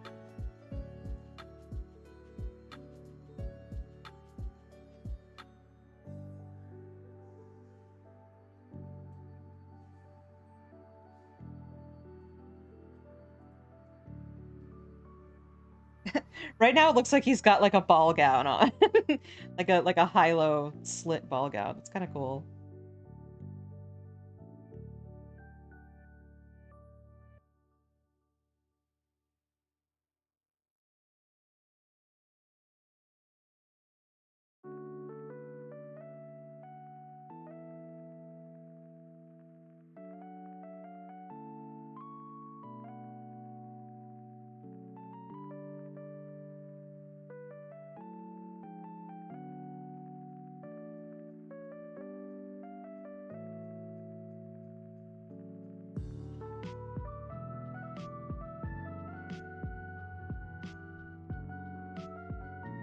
We'll see how far we get today. I very much doubt that I can finish him in 3 hours, but depends on what and how much we have to do as to whether or not I will finish him tomorrow or if I'll like do something else tomorrow.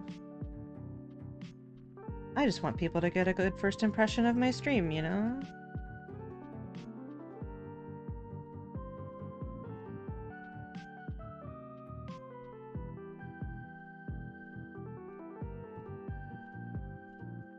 Oh yeah, I reached 100 followers. Thank you so much, everybody. Very nice for me who sort of just started.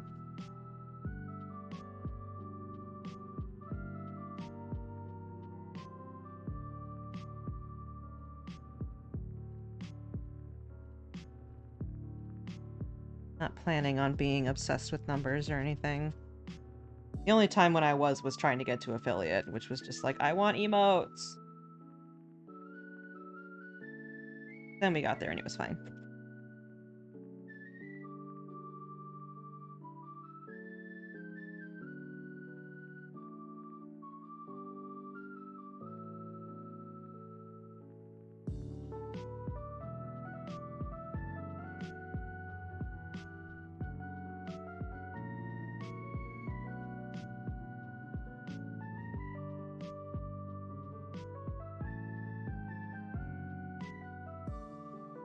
Emotes are fun, and I'm having fun making them.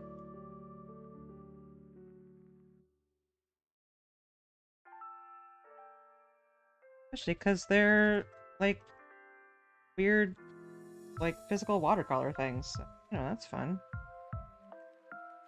It's different.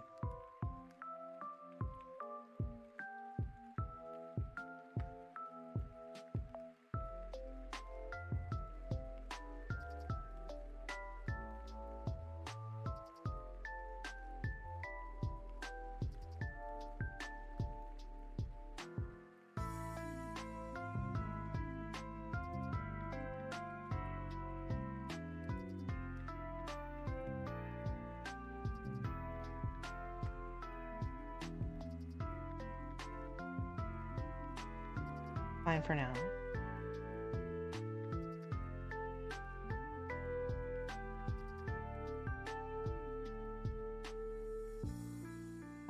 Okay.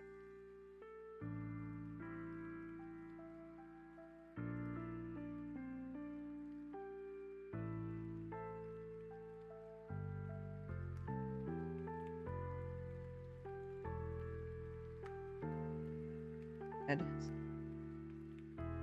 Red. What did I use that for?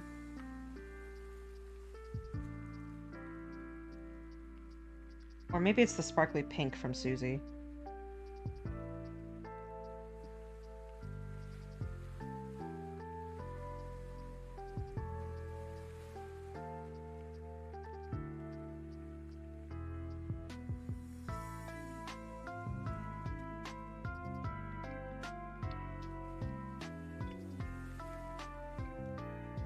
Anyway, I'm doing this.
Check to see if there are any blank spots, which there were. You must do the splits! Otherwise I cannot be sure that you are fully covered.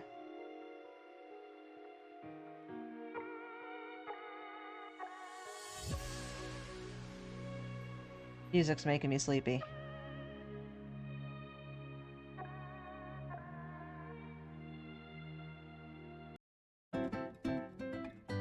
Mario.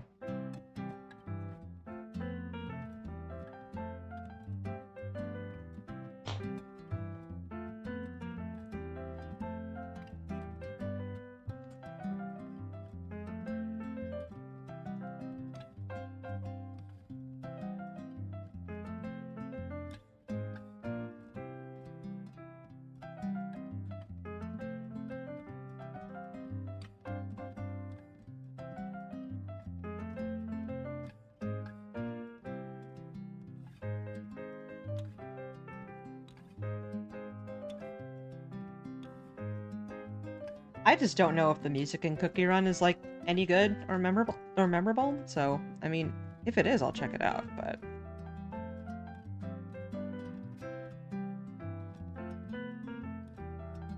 Figured it would make sense to have sort of general video game stuff.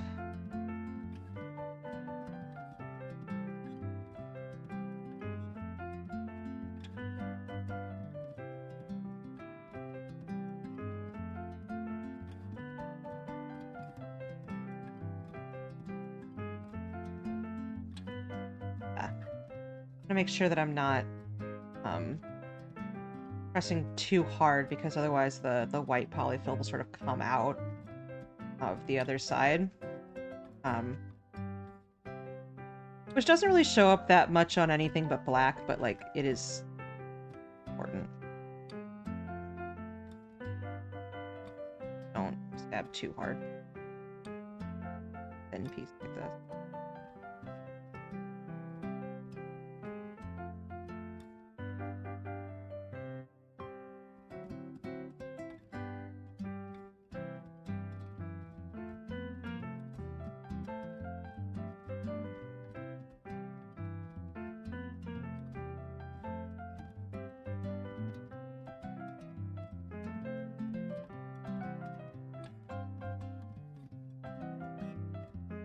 Don't have any blank spots.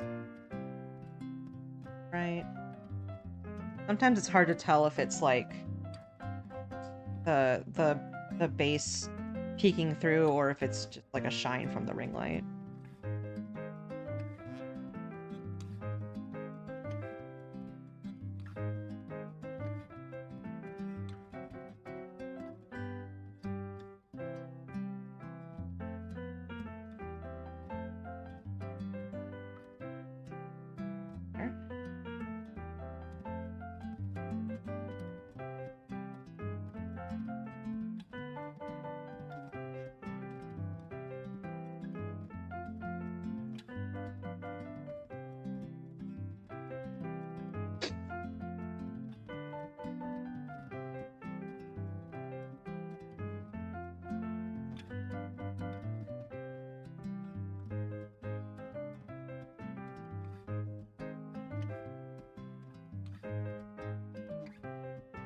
I don't know if you guys have seen that new new-ish ROM hack, the Mario Mon. I was watching Dan Jones play it the other day, and I watched Laz play it a little bit during a charity stream, and it's fun. It was sort of like made by the same team that did the Too Many Types. It's like sponsored by Alharad, who I don't pay too much attention to, but who seems cool. And it's just like really lovingly made. A lot of like really nice polish on it.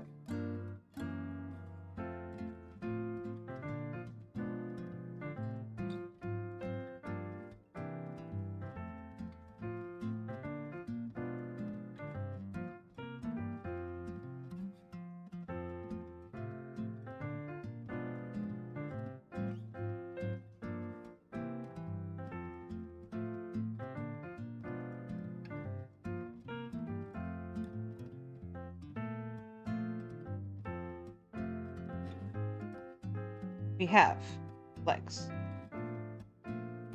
Are evenly sized. We have a butt. Is required for anything I make. Don't know how I got this way. Just sort of ended up like that.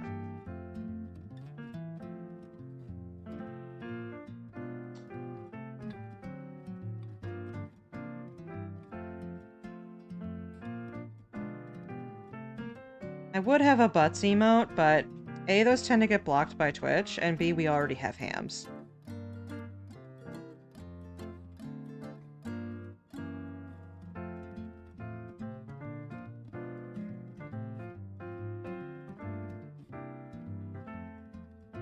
Okay. This side is the black one. Hams is pretty hard to, it's pretty hard to beat.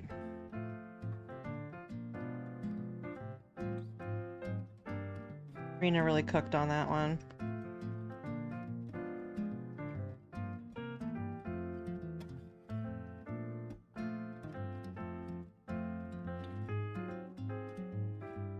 Or bottom?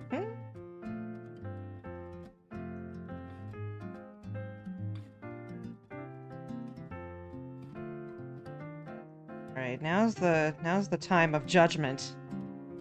See if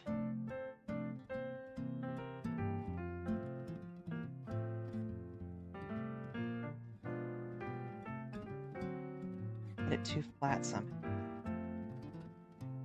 Be puffy. in equal directions all around.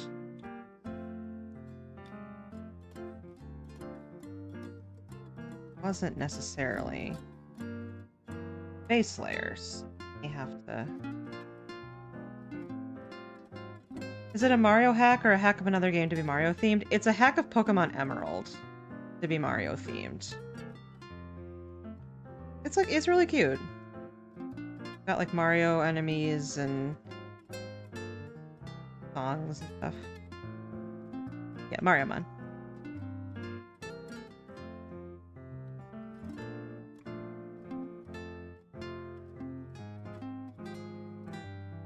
You know, it seems really fun. And it's got some like quality of life stuff from later gens that's really nice. It has the physical special split, it has fairy types, it has mobile boxes, which I think like only started being a thing in Gen 8 or 9.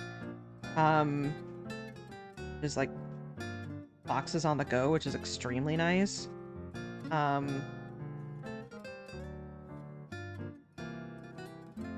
of stuff like that.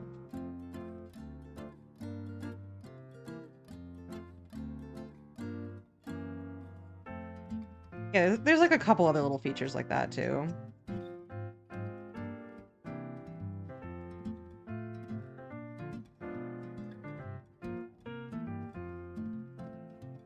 And I think all of the moves are just normal Pokemon moves, but they are like Mario enemies that are made into Pokemon, so they're, you know, a specific type combination. They're not like reskins of existing Pokemon. With, like, an existing Pokemon's moveset. Like taking what materials are there and making something new. Neat.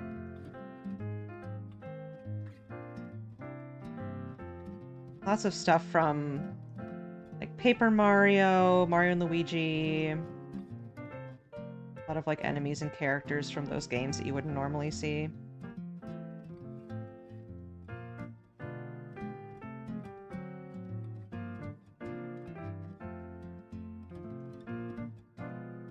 The writing's pretty good too. And Pokemon Comp Nerd.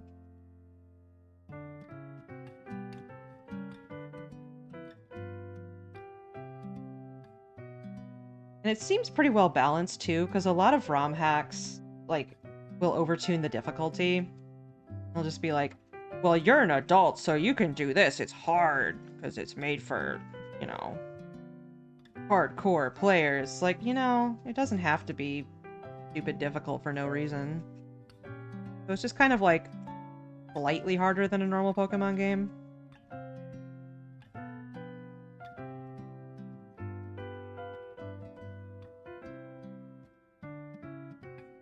Like Pokemon, one of the sort of like earliest hacks I played was like Pokemon Insurgents or whatever that was. It had the Delta Pokemon that were essentially regional forms before regional forms existed. Yeah, it has like a built-in Nuzlocke mode if you want that. You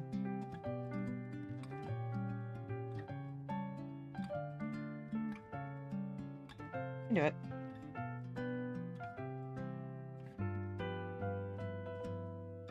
And, like, Insurgents is genuinely really fun and has a lot of cool stuff in it, but it's definitely, like, unfairly difficult at times, particularly later on.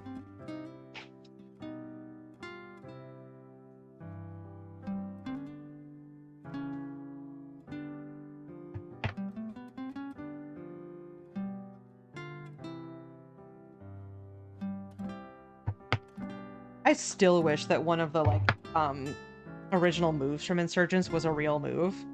It's Live Wire, which is like a stage hazard, an entry hazard that causes paralysis to Pokemon on the ground. I'm like, that rules, actually.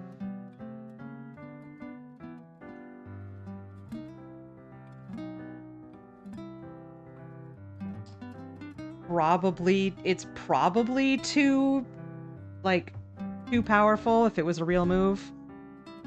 Because entry hazards being like damage and poison is probably about as much as you would want for just like having it be a passive effect.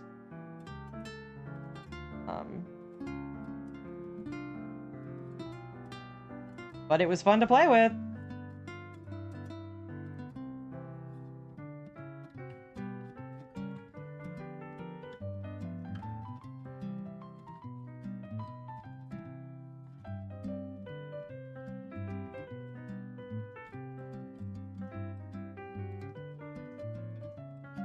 We've got an ad break starting really soon, so everybody just hang on and we'll be back in a minute. Thank you for sticking around. I appreciate all of you.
Going black into white right on the edge under the armpit is frustrating to make sure that none of this is...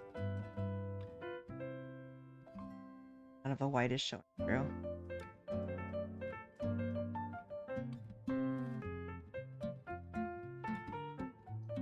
Can't just sort of go onto the main part of the body like I usually do to make sure that that doesn't happen. Like, really precise with it.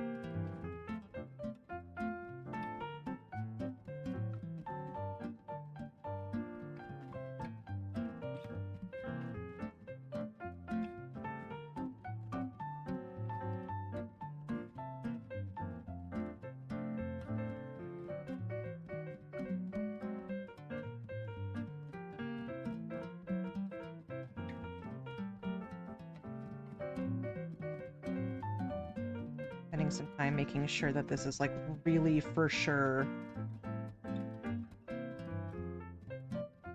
covering everything it's supposed to.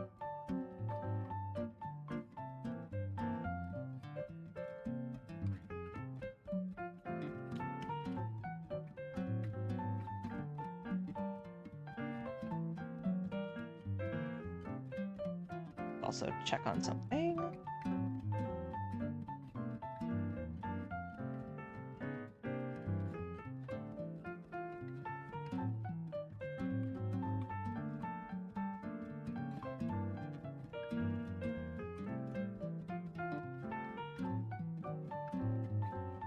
Bit of black. This.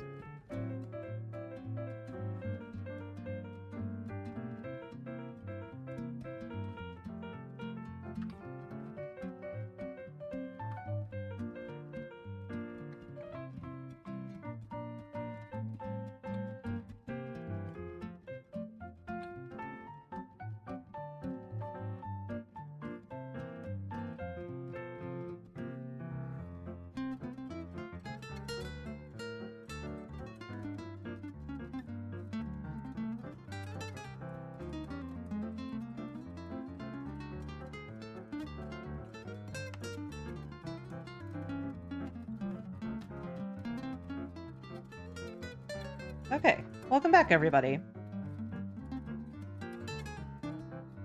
Just working on this sleeve right here.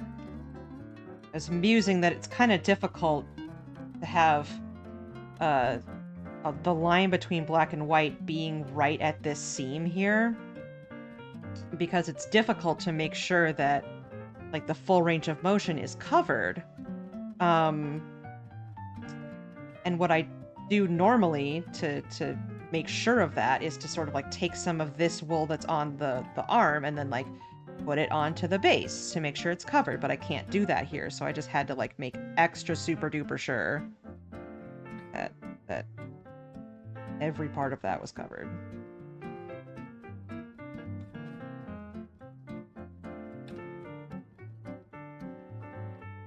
Pull this down a little bit because it's getting a bit too bunched up there.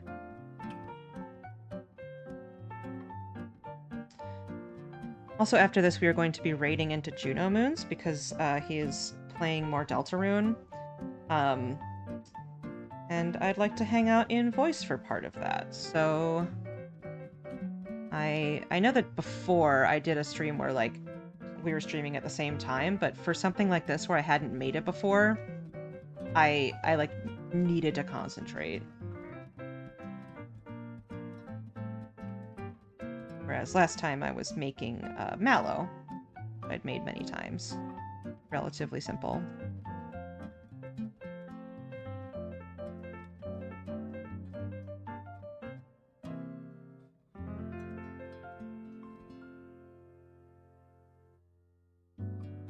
Okay. A little... Well, it's getting bunched up in a weird way. Okay, come on.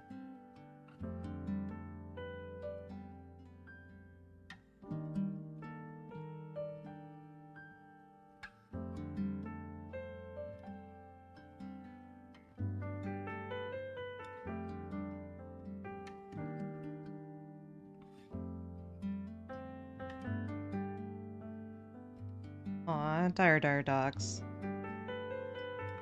So I did grow up with an N64, but for whatever reason we never had Mario 64.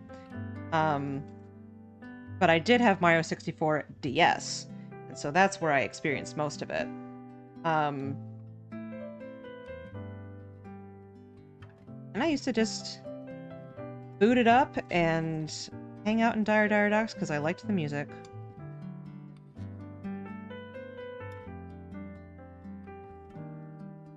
Goodbye, Ash.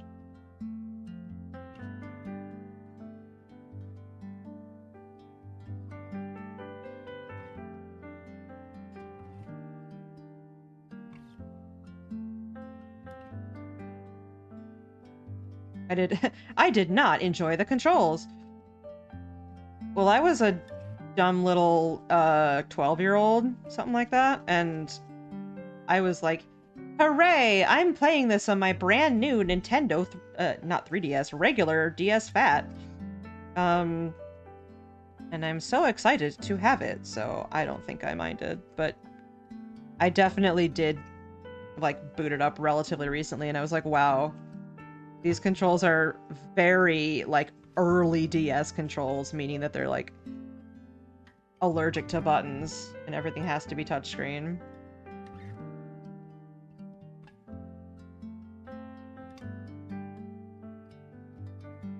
So yes, you are objectively correct in that the controls were bad. I just don't think I cared. Spent a lot of time hanging out in the little mini games. Which, coming back to as an adult, are, like, not actually that engaging for an adult, but for a kid, I spent hours in there.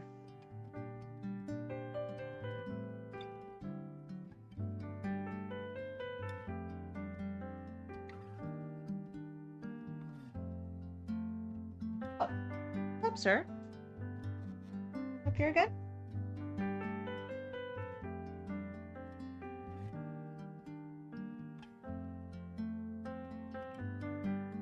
Hello again. Needed to do a little walk around. I get it. Oh, thank you. Thank you, sir. Oh, I love you. Here. Love you.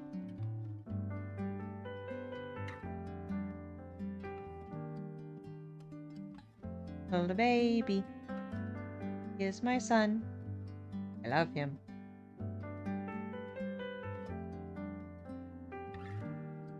Thank you, thank you.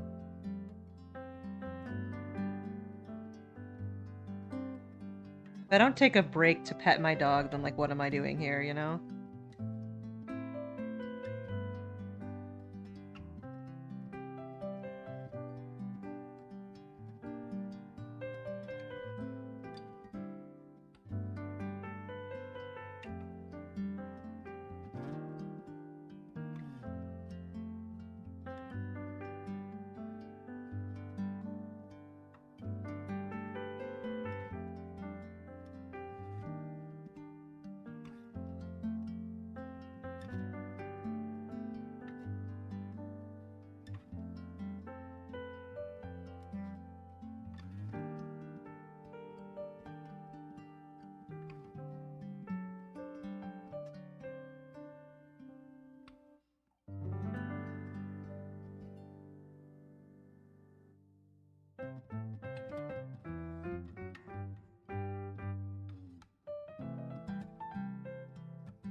Okay, so other things that we don't know whether or not the back looks like this. We don't know if the back of his vest has any, like, diamonds on it. This art doesn't show it super well, but he does have, like, one more diamond on this leg than he does on the other leg. We do need to keep that in mind. I think I probably won't put any on the back. I'll put one back here. Are we getting into making shit up territory? I think so! Also, did I possibly make... Did I possibly make these too wide at the base because I'm going to need to put the ruffle around them? Or do I want to put the ruffle around here rather than around, like, the wrist? Like, put it over this. I may want to sort of felt this down further so the ruffle has a place to be.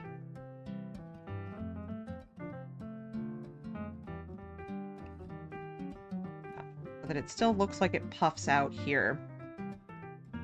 But it's not gonna look, overly busy. I mean, it's gonna look overly busy, that's what the design is, but then it needs to.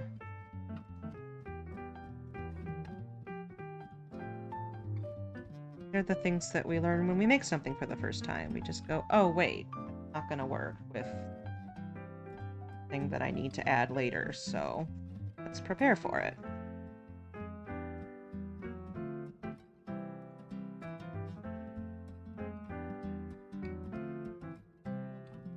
Nice is that I felted this, like, relatively loosely, so I can just, like, go back in and felt it down more, and then I've given myself a lot more room to work with.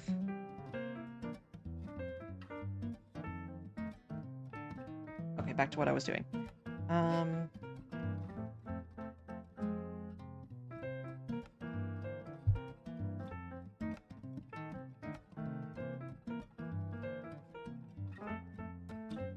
Schmill cookie!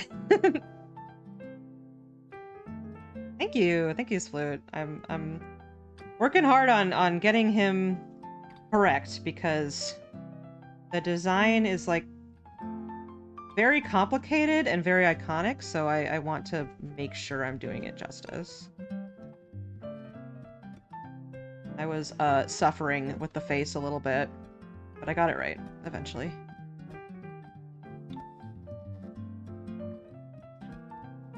Make sure that this is directly in the middle. With this sort of asymmetrical colors here, it's throwing off my sense of where the middle is.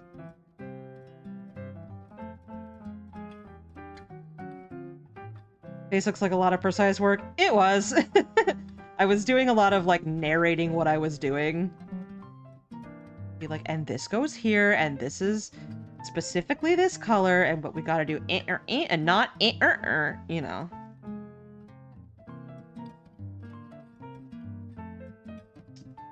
We got there. Luckily, I didn't really have to redo a whole lot, The only thing I had to redo was sort of the angle of, like, one of the eyebrows, but...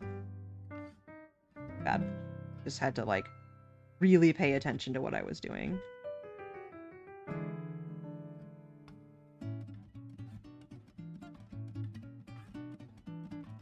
Every single time I hear Delfino Plaza, I think of Delfino Plaza, but it never starts. Which is just the opening to this over and over and over, without it ever going into the melody. Very famous Siva Gunner. You now have 3 Ash Kisses! Congratulations. No, don't walk away! As I have given an Ashy Kiss. Therefore, I have done my work.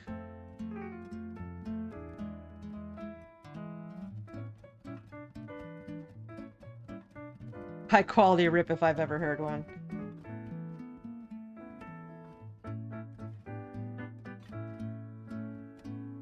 We don't know if there's a diamond on the back. We're putting a diamond on the back. Honestly, knowing this character, he would probably have like a slutty cutout on the back. Which would be funny, but considering that this game is played by children, I probably don't want to just do that out of nowhere.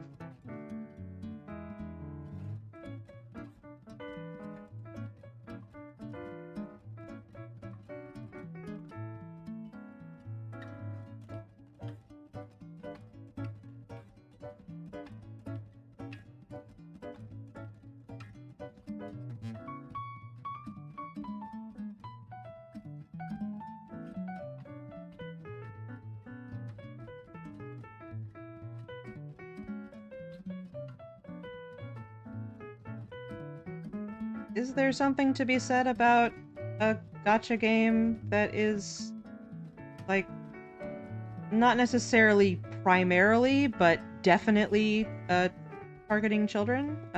Yeah, probably. I'm not getting into it, though.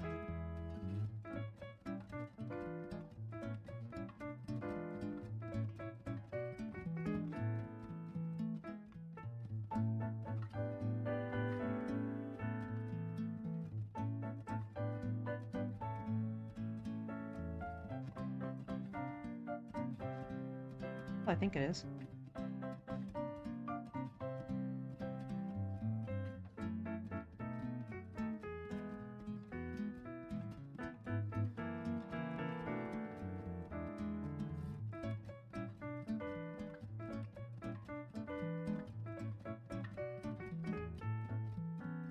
Might break out the...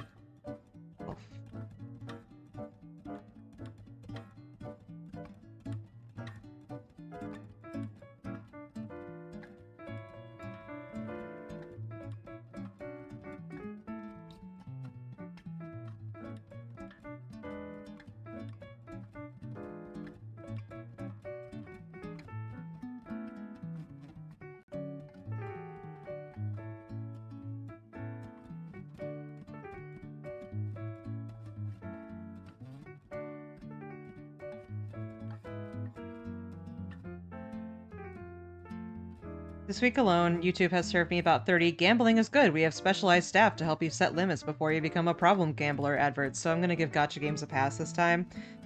Yeah, I don't have, like, the urge to gamble, but I still spent $100 on Pokemon Go in its heyday, which I think was $100 well spent, because it was, like, a really, really fun time. But at that point, I was like, I can't go to Gacha Town.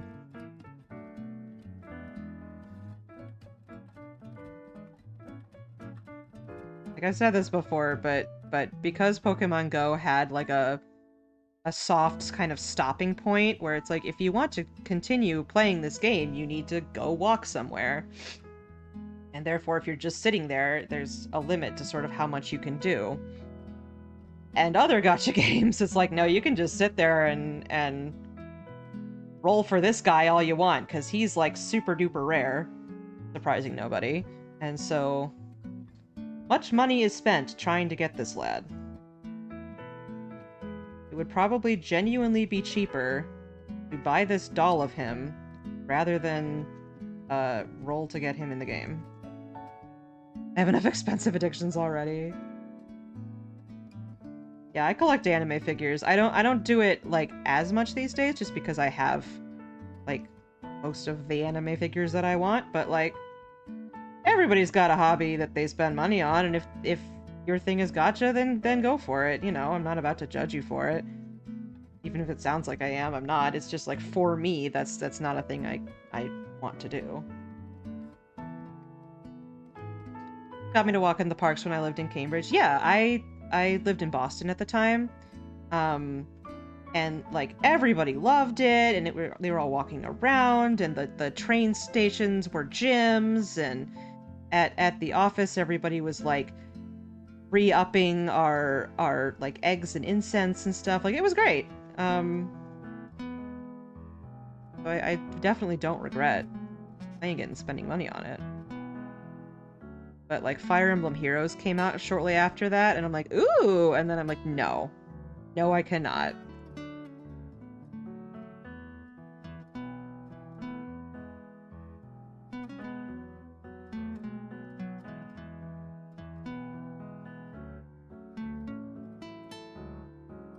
It also gave us the best Hillary Clinton line ever, which was Pokemon Go to the polls. I believe I had to explain to my mom relatively recently because I said it as, like, doing one of those, like, shit, I'm talking the way that I do on the internet, where I'm assuming everybody knows, like, has the same reference pool that I do. And she's like, what are you talking about? I'm like, well, in 2016, Hillary Clinton. Yeah. That was a fun time.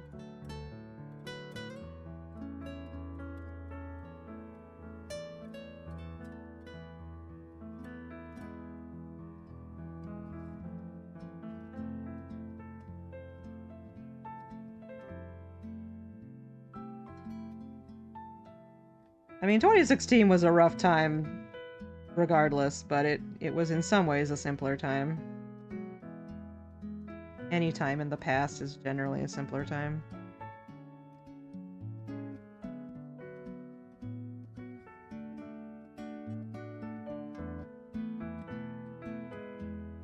Get good at making diamonds.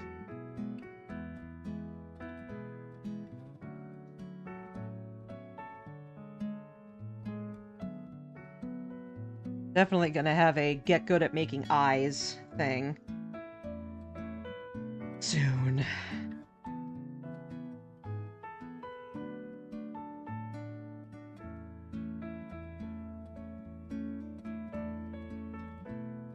If you measure it against the last 30 years, it was pretty bad, but against the last 10 years, it was wonderful.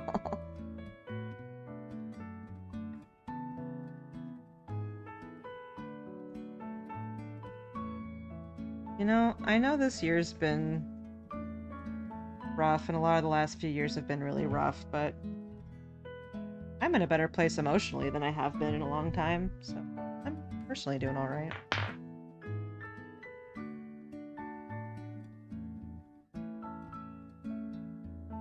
All we can do is be there for each other and donate to good causes if you can, and your voice heard. You know, that's all we can do.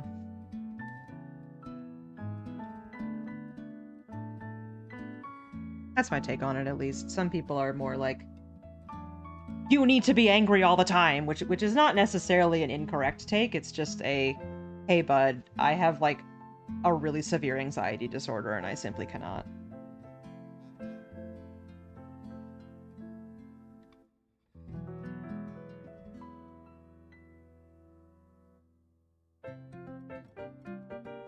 Oh, Coconut Mall.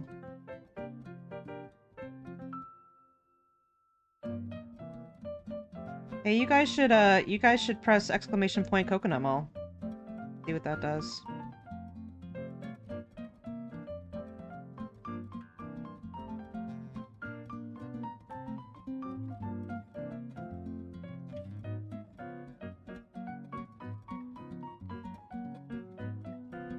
Yeah, I wish I had like a thing pop up on stream for it, but I do have a quick link to my very favorite video on the internet, which is Coconut Mall and the can opener bridge.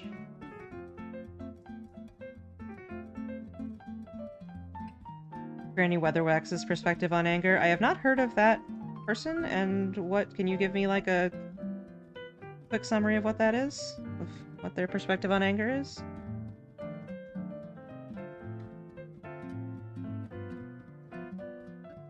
If you want, you don't have to.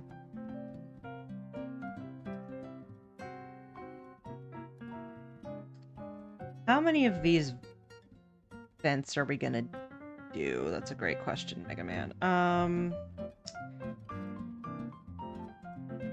Shows 2. Face. One of the witches in Discworld. Genuine anger was one of the world's greatest creative forces, but you had to learn how to control it. That didn't mean you let it trickle away. It meant you dammed it carefully, let it develop a working head, let it drown whole valleys of the mind, and then just when the whole structure was about to collapse, opened a tiny pipeline at the base and let the Ironheart's stream of wrath power the turbines of revenge. That's a very hardcore fantasy novel way of putting it, and I appreciate that. Reminds me how a friend of mine in my writing group writes. Like, extremely hardcore stuff like that. Thank you for sharing that. That is an interesting way of thinking about it. Just like use your anger to fuel, or you know what I mean. Like we've reached the point of stream where my brain has stopped working.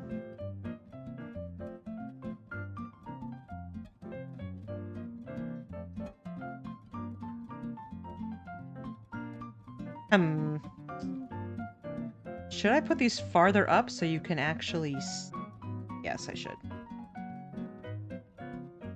She spends a lot of time annoyed that because her sister ran away to be an evil witch, she was forced to be the good one. She's like, damn it! You took the evil witch? Yes, now I have to be the good... Whatever.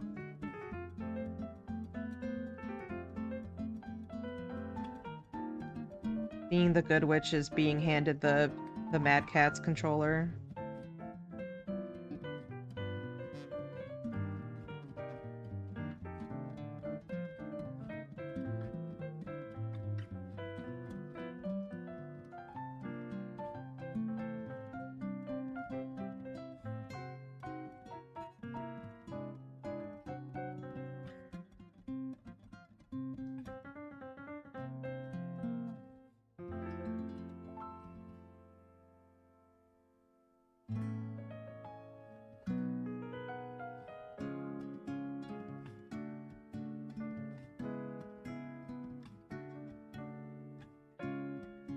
Probably get away with 4. Would probably, like, normally do more than that, but this area is just going to be so busy that I feel like if I have, like, 5 or 6, it's just going to be too much. What happens when it ends up being this smaller size? Like, you kind of have to reduce or eliminate some details. There will definitely be, like, fewer eyes as well. But I wanted to get the face correct, because a lot of times, like, the way that I show the art style is in the face.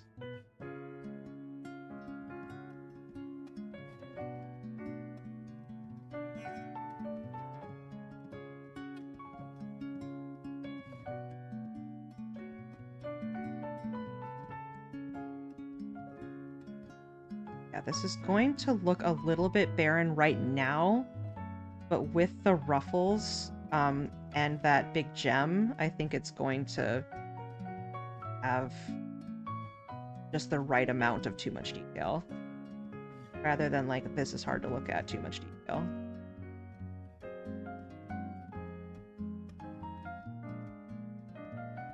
Making space for the ruffles.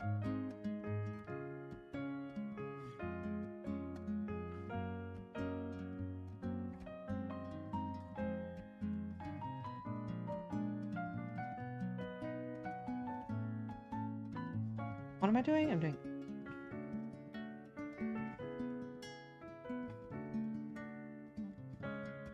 This is hard to do. It's like upside down. Angle is very awkward.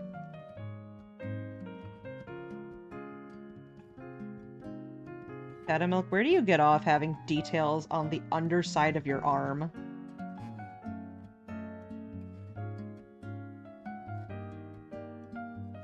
Like already cramping my hand to hold it this way.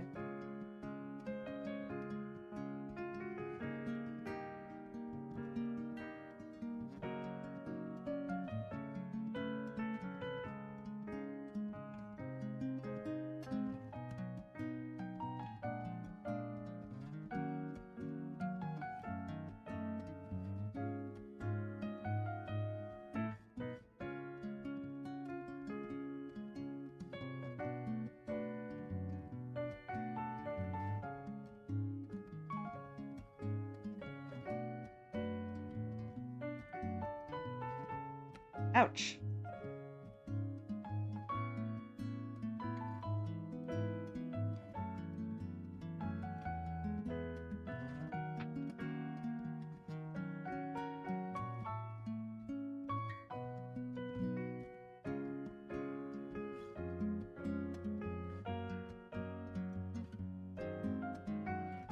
This side.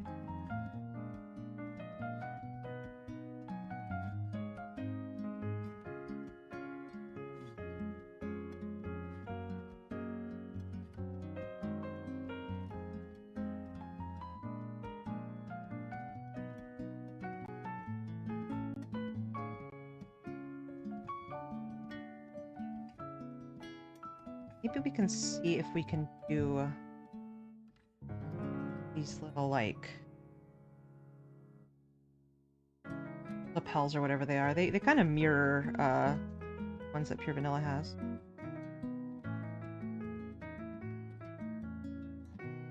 That's what's kind of fun about doing these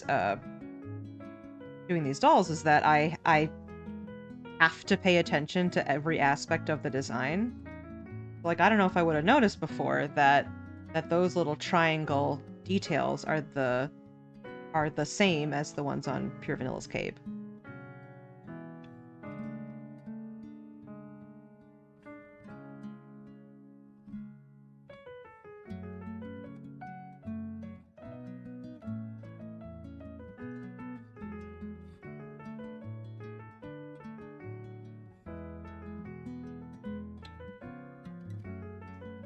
The kind of diamonds also mimic the, like, cross-hatching ice cream cone design that Pure Vanilla has.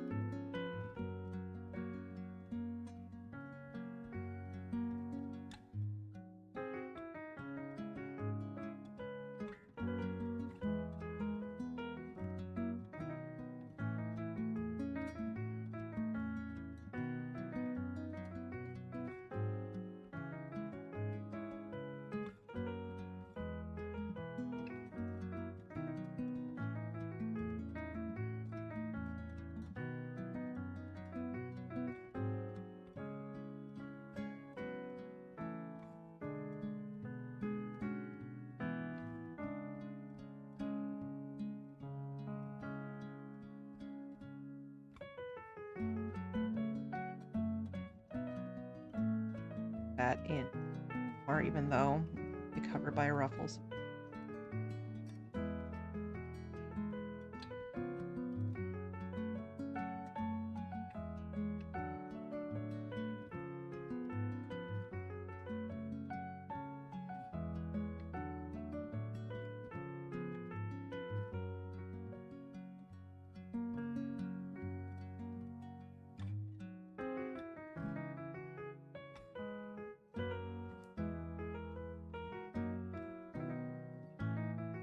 I may, between now and tomorrow, just make the pre-felt of the blue, because, like, that's a little bit boring to watch.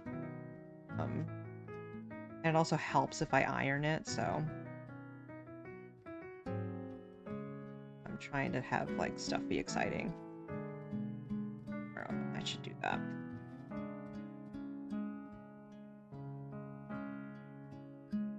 Means that the recorded version that will be sped up and put on social media will be missing that part, but like I've done stuff off camera before and it's fine. And I also have plenty of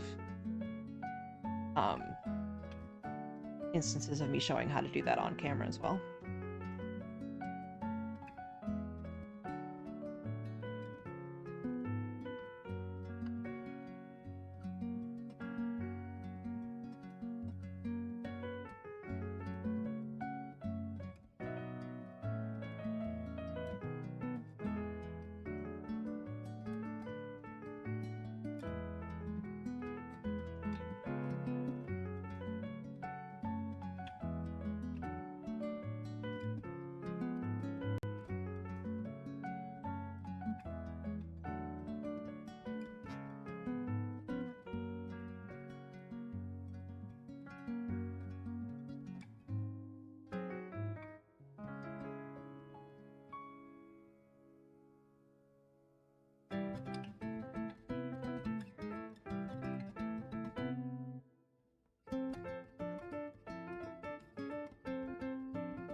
Part that cramps my hand again.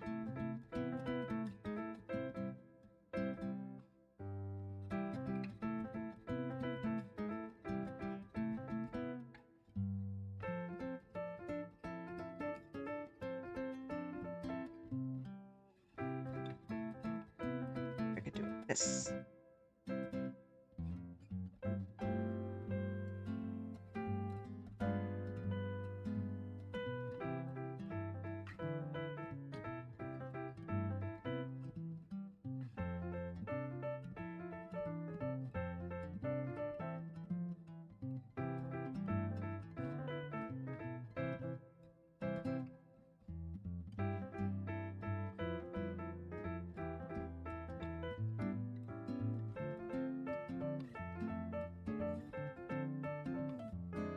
Like I can't get these teardrop shapes without having to add something after. I'll figure out how to do it better.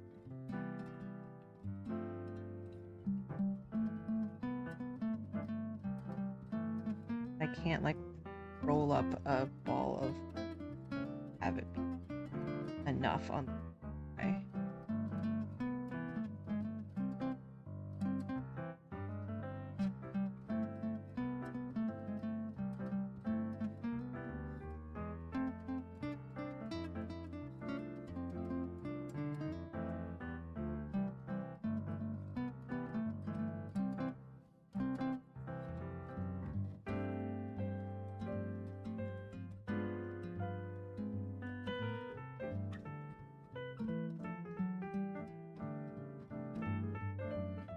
A little bit more black here.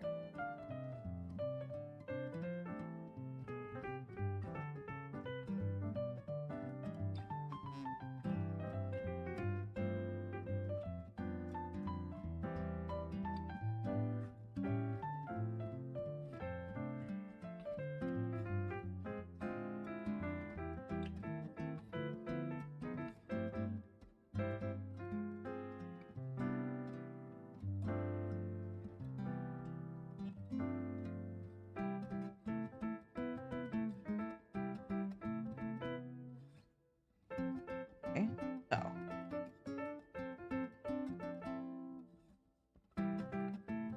where do we want to put these little... It seems to be coming out of the collar, but I kind of can't do that.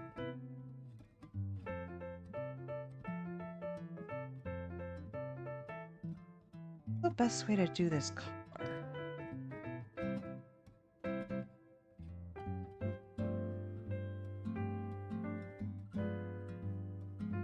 Sure. I'm not sure and I don't feel like dealing with it, so instead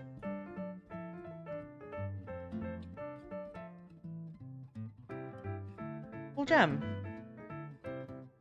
I actually kind of wish that I had a denser pre-felt for this, but I don't have that in gray.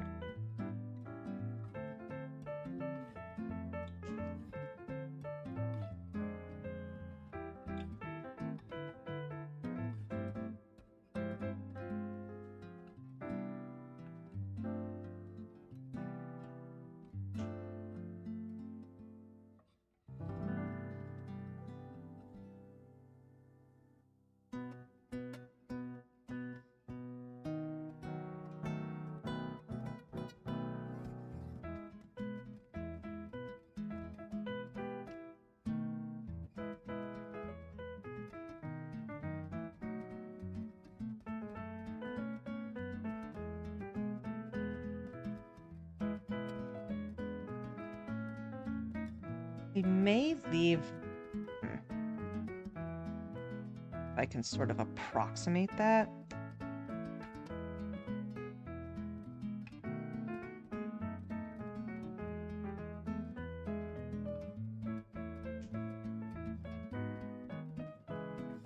That...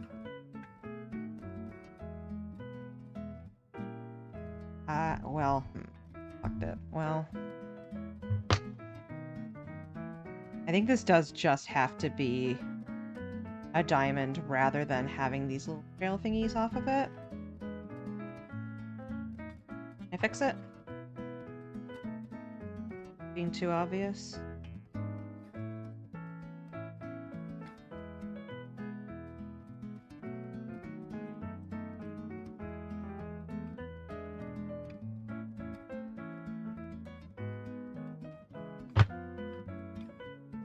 This is the piranha plants on Parade from Mario Wonder, which is just one of those, like, man, whimsy still exists in this world.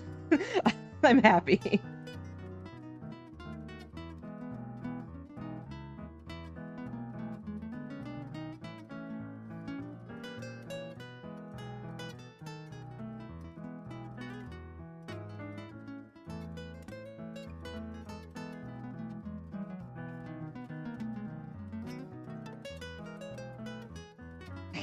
Whimsy? In current year? Thank you.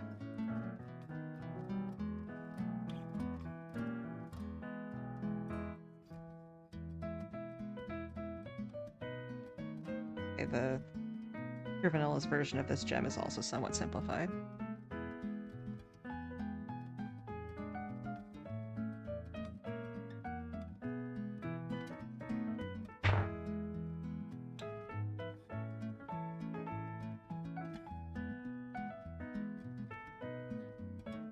This stuff kind of just, like, here.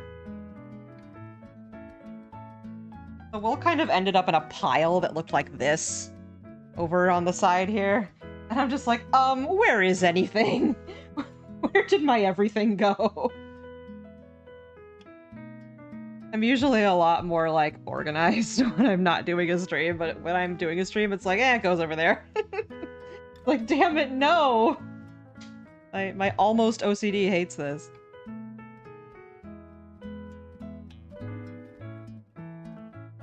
And then, in doing that, I lost the thing I was working on. Where did it go? Hey guys. Hey guys, where did it go? There it is. It was in the heap. That's where it went.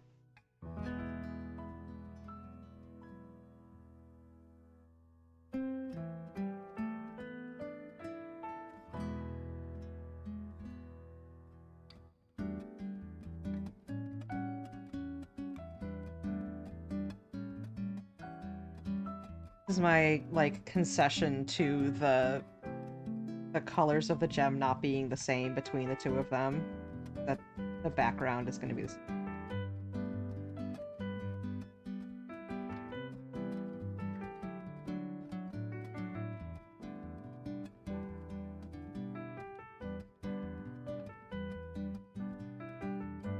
I think this is from Odyssey?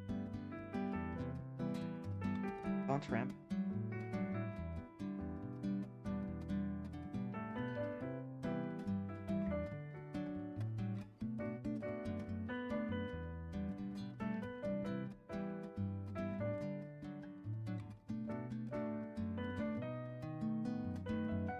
Theme card, yeah.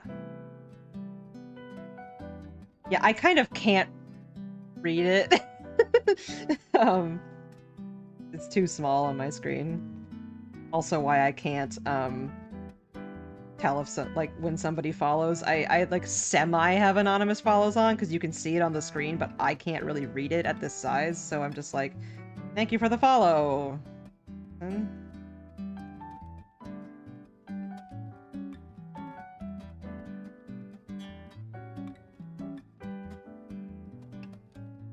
Troubles of having only one monitor. Everything has to be smaller.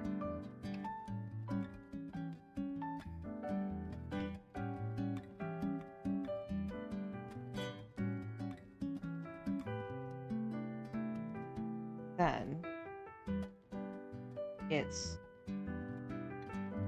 this color. Every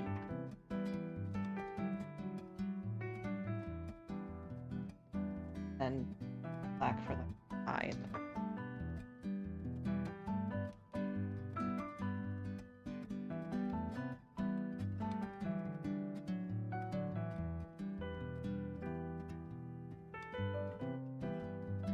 Big.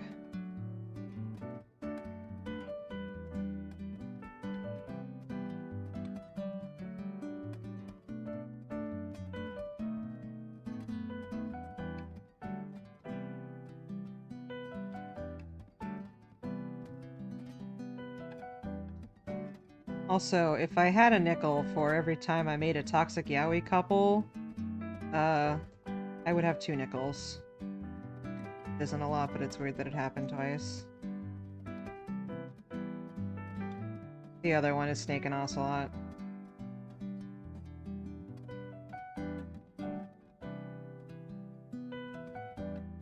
Also, if I had a nickel for every, edgy red and black character I made, I would have 2 nickels, because one of them's Shadow, and the other one is Iblis that, like, it's pretty much Shadow. We must increase that, clearly!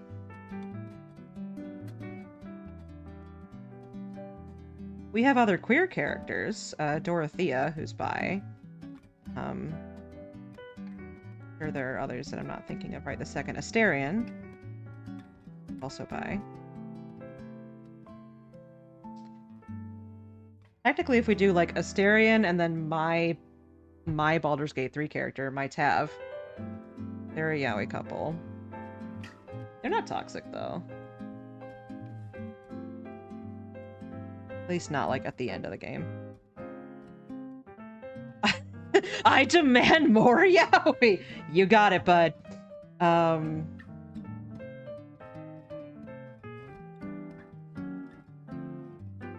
Don't worry. I will surely make more queer characters.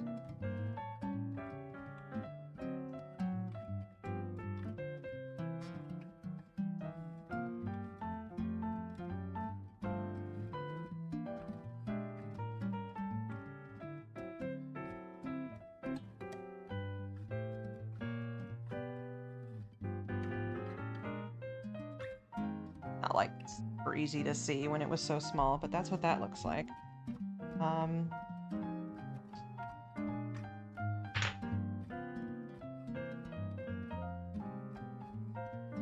Oh, there's a really good, speaking like an hour ago of Steve Gunner, there's a really fun like mashup of Jump Up Superstar and like Words of Our Generation from Rhythm Heaven. And it came out like right when the new Rhythm Heaven got announced and right when I was having a garbage day. So it was like it kept me going. So good. I'll find it.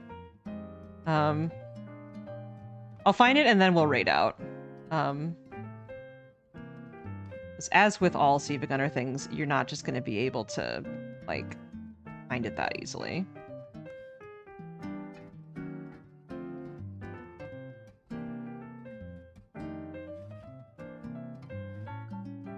Here it is.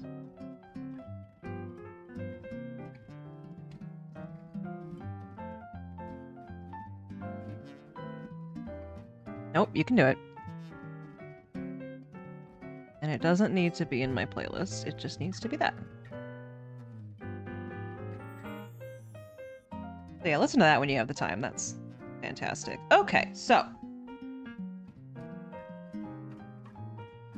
Thank you all so much for coming today. We had a great time. Thank you all for keeping me company. Got most of his sort of like base done. We'll come back tomorrow to finish him up. And let's raid Juno, like I said I was gonna. And if you are avoiding chapter 3 Deltarune spoilers, then look away. You're currently like kind of half-ish the way through chapter 3, looks like. Yes. So, thank you all for coming. I will see you tomorrow for the raid train. And if you would like to donate to Jill Send Cincinnati to help benefit kids, queer kids in schools, and teacher training for that, then please do. Otherwise, just come and hang out. All right. See y'all later. Bye.